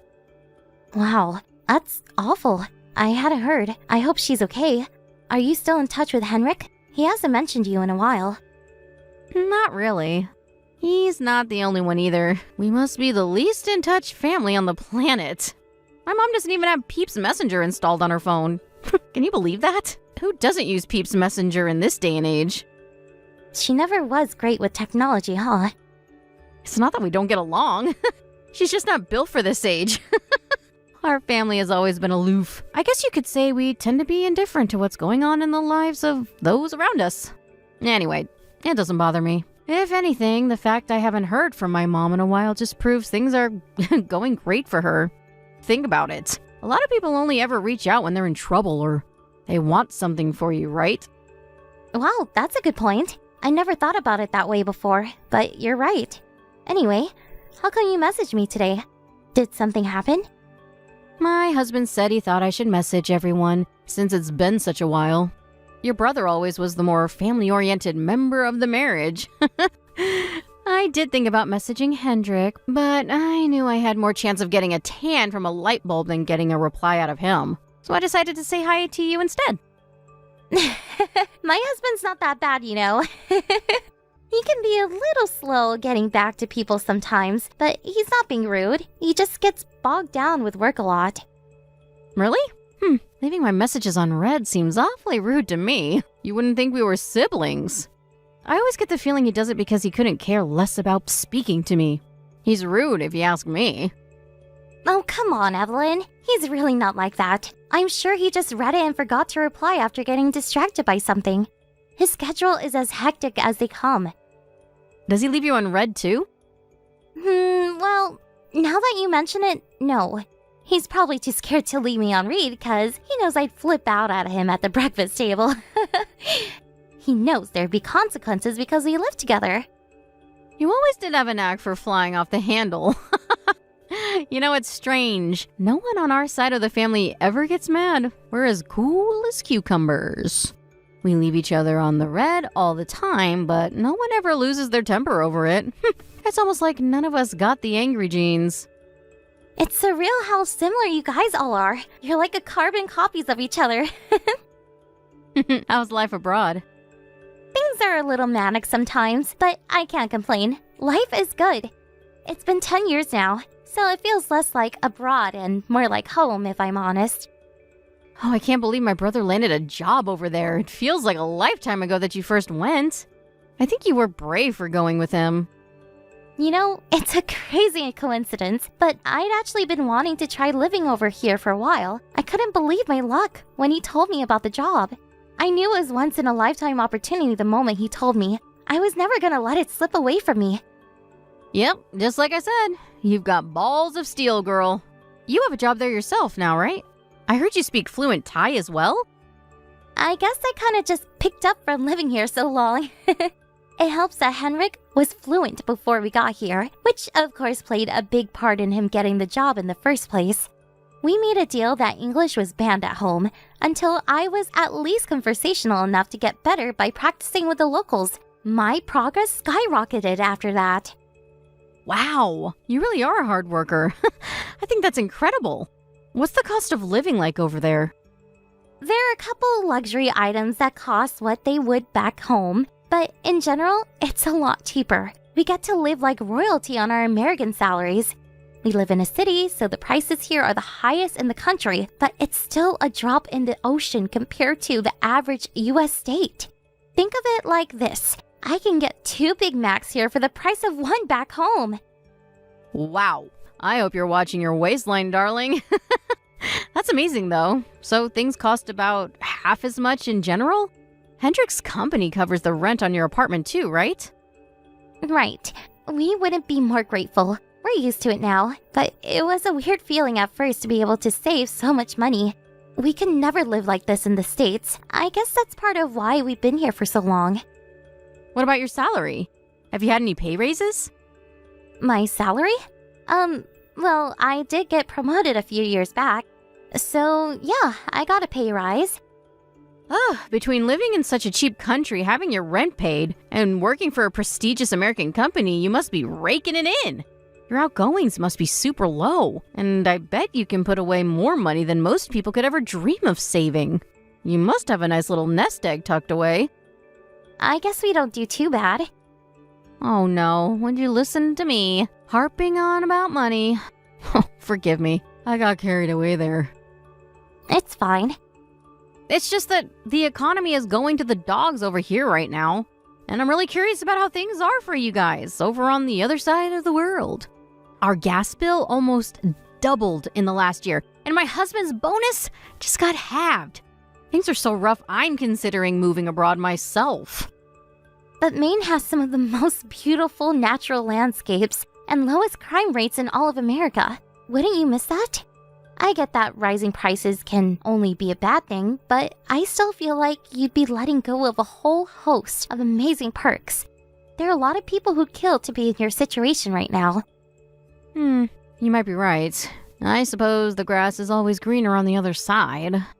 Anyway, I'm pleased to see you're doing well, Felicity. I'll make more of an effort to stay in touch from now on. Sure, I like that. Don't be a stranger. Oh, Felicity, this is bad. My mom's seriously hurt. What? What happened? She had a fall while she was out for her morning walk and hit her head hard. She lost consciousness and now she won't wake up. Oh my god. Is her life in danger? No, thank God. She was rushed to the hospital in an ambulance. The doctor was confident she'll make it. Yeah, I hope you're okay, sweetie. Me and Henrik will arrange a flight back to the States as soon as we can. We want to be there for her. Oh, don't do that, darling. There's no need to do anything drastic.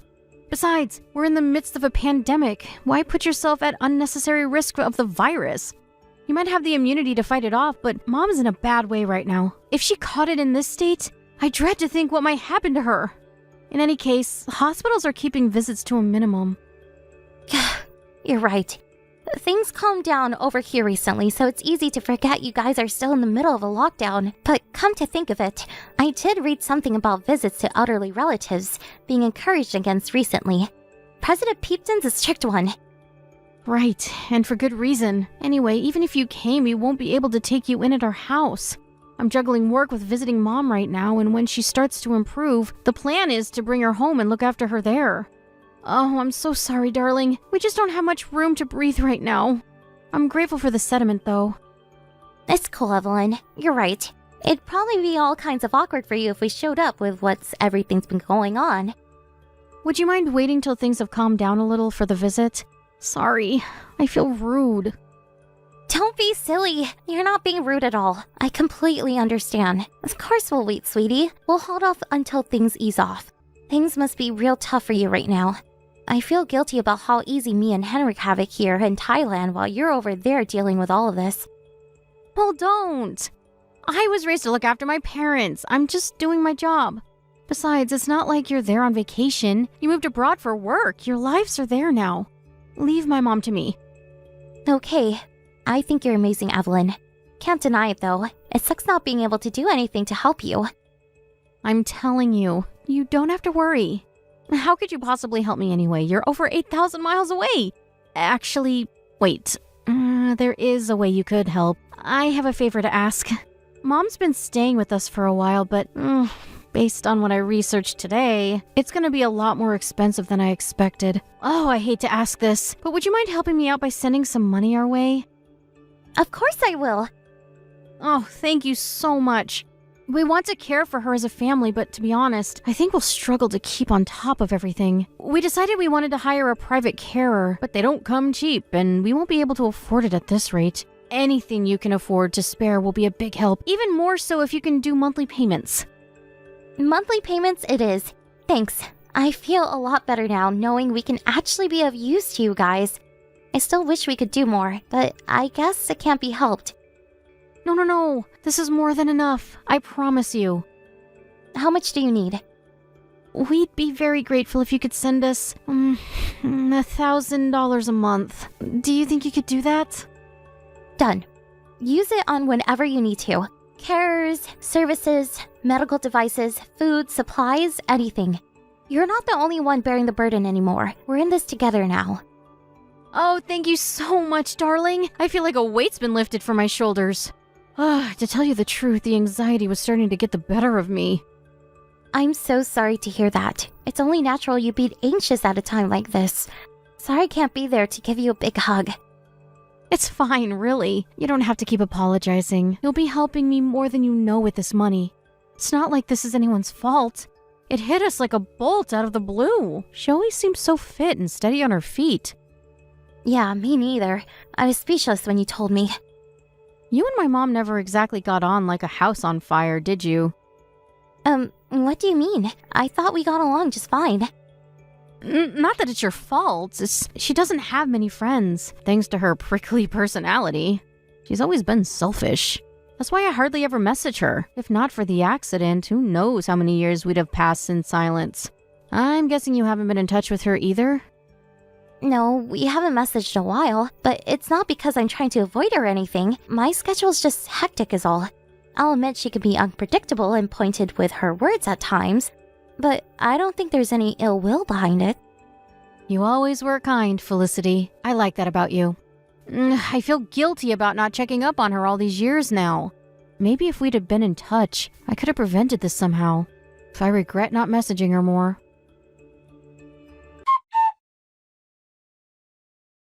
Hey, Felicity.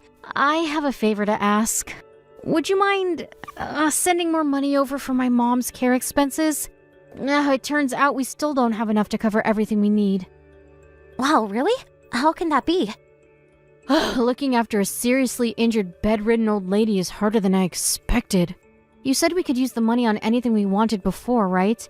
Well, we were thinking of hiring more private carers to ease the burden. To care for who? Your mom's here with me right now.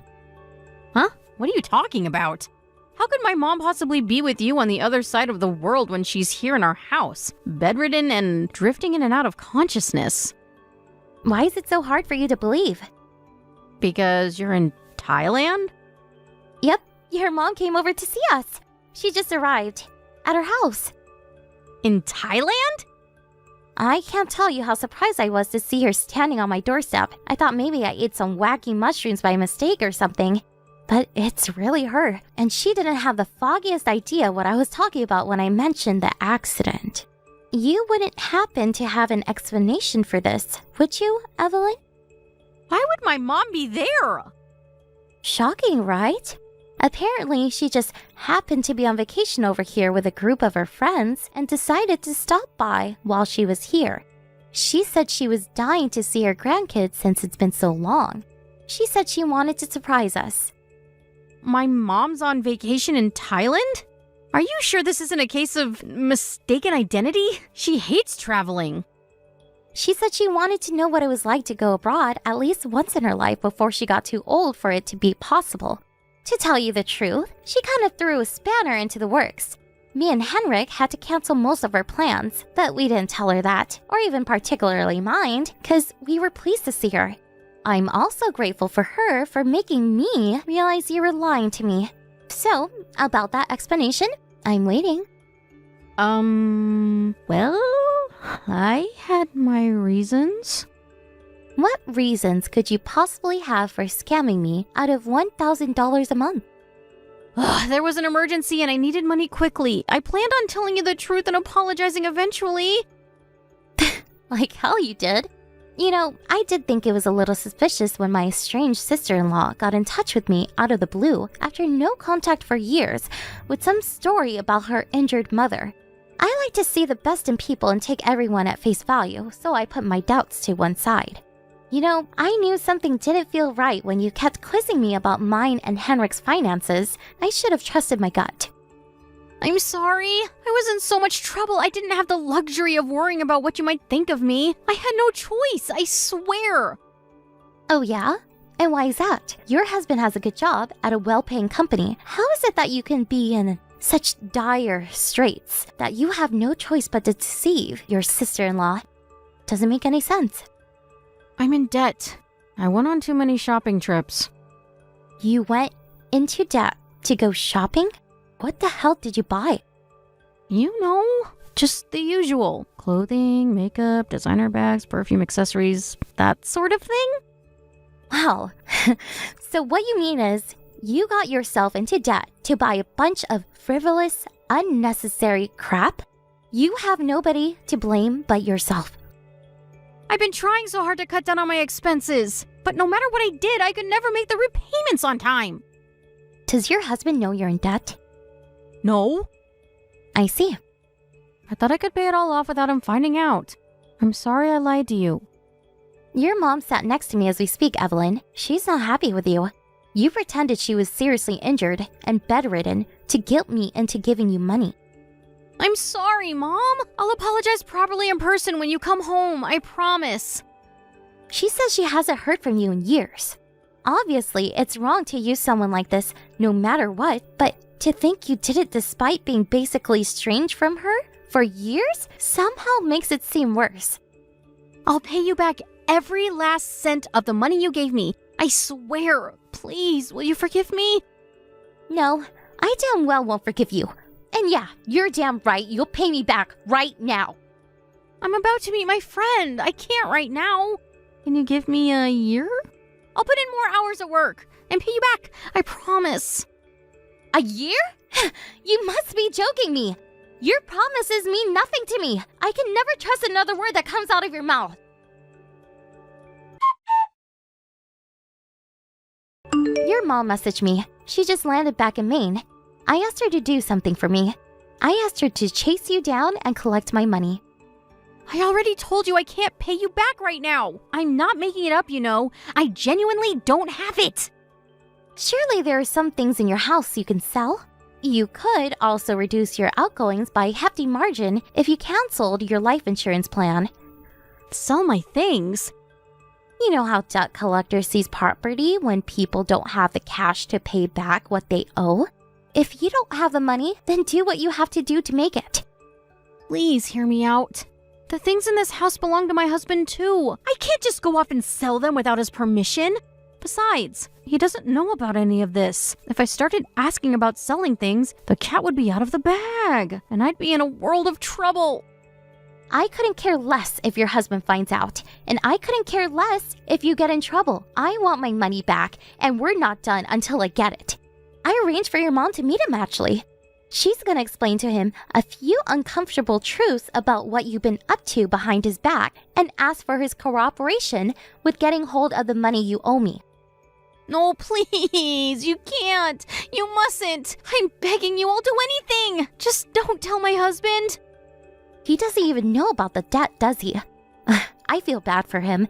A marriage should be based on trust. And there you are, off living a separate life behind his back. I think he has a right to know what you've been doing. If my husband finds out about this, my life is over. I'm begging you, please stop. There has to be another way. Evelyn, what you did was fraud. You broke the law. You should be grateful all I'm doing is telling your husband, because I'd be well within my rights to call the cops, in which case your husband would find out and you go to court. Fraud? Don't tell me you're surprised. I'm happy to hire a lawyer and have this out before a judge if that's the way you want to play it, Evelyn. It's up to you. You take me to court? Absolutely. But doesn't have to be that way. You know, you should be thanking me for being merciful enough to be willing to settle this without it coming to that. Your mom's taking care of most of this for us since the physical debt collection would be difficult with me and Henrik living in Thailand. I'd be lying if I said I didn't feel a little awkward about asking her, but she gladly agreed to help. My own mother? Yes, your own mother. Something tells me being used as a pawn in your twisted scheme rubbed her up the wrong way. You know, it's funny. I remember you telling me she was selfish. And sure, maybe she does have a selfish side, but she has a strong sense of justice, and she knows the difference between right and wrong. Unlike you. Are you saying she's better than me? Not that she's better than you per se, more that you have a broken moral compass, and she doesn't. But one thing's for sure, you have no right to insult and look down your nose at her like you do. From where I'm standing, she seems like a more decent, respectable person than you could ever dream of being. Why do you need to be so mean to me? Stop it! I said you'll get your damn money back. Isn't that enough? The fact that you think you can make this all disappear just by paying me back tells me everything I need to know about what kind of person you really are. That said, if you do want my forgiveness, then that process begins with you paying me back every cent of what you owe me, right now. Please, at least give me a month. No can do. Your mom will be taking the reins from here. You're going to wait patiently until she launches her assault. Launches are assault? Why do you have to use such aggressive language? I'm trying to cooperate with you. Anyway, you're living the high life on your big, fat American salary in Thailand. You said it yourself. You live like royalty, damn it! Why can't you give me more leeway? I know you can afford it too. This is rich. You're not actually getting mad with me, are you? No. But I did apologize, and I promise I'll pay you back. Is there really any need to pile on the pressure this aggressively? You just don't get it, do you? I give up. You seem to have absolutely no comprehension of the gravity of what you did. If you were struggling financially, you should have spoken to somebody and reached out for help. We all struggle sometimes. It's a part of life. But most of us don't pretend our mothers are on death's door to swindle family members out of their hard-earned money. The only reason I'm piling on the pressure is because you deserve to suffer the consequences of what you did. I get that you're mad, Felicity, but please, if you go through with this, I think my husband might divorce me. I can't bear to lose him. Please, anything but that. Anything? Okay, pay me back right now. I told you I can't do that. Do you have no mercy in your heart? You know, me and Henrik have been through a lot since moving over here 10 years ago, and we've grown a lot as people in the process. Want to know the number one most important thing we learned? That you should never give up without a fight. We learned to cultivate the inner strength needed to fight with everything we have.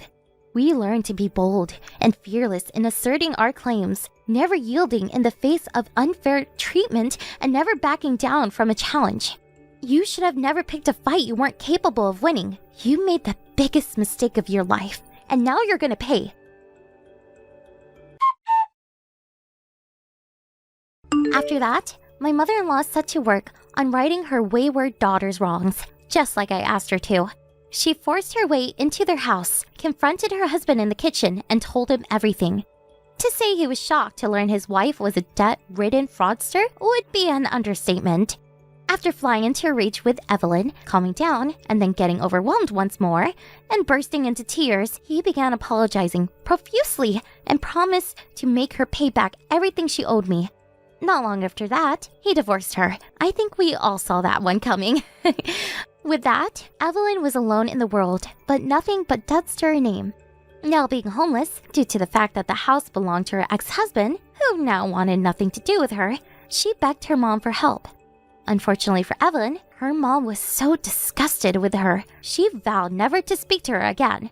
What can I say? When you burn all your bridges, you ended up stranded. That's all I know about the fate of my ex-sister-in-law. Who knows what kind of life she might be living now? I have no way of knowing, and to be honest, I don't care. Me and my husband have been through a lot since moving to Thailand 10 years ago. But this outrageous little episode gave me the biggest shock of my life.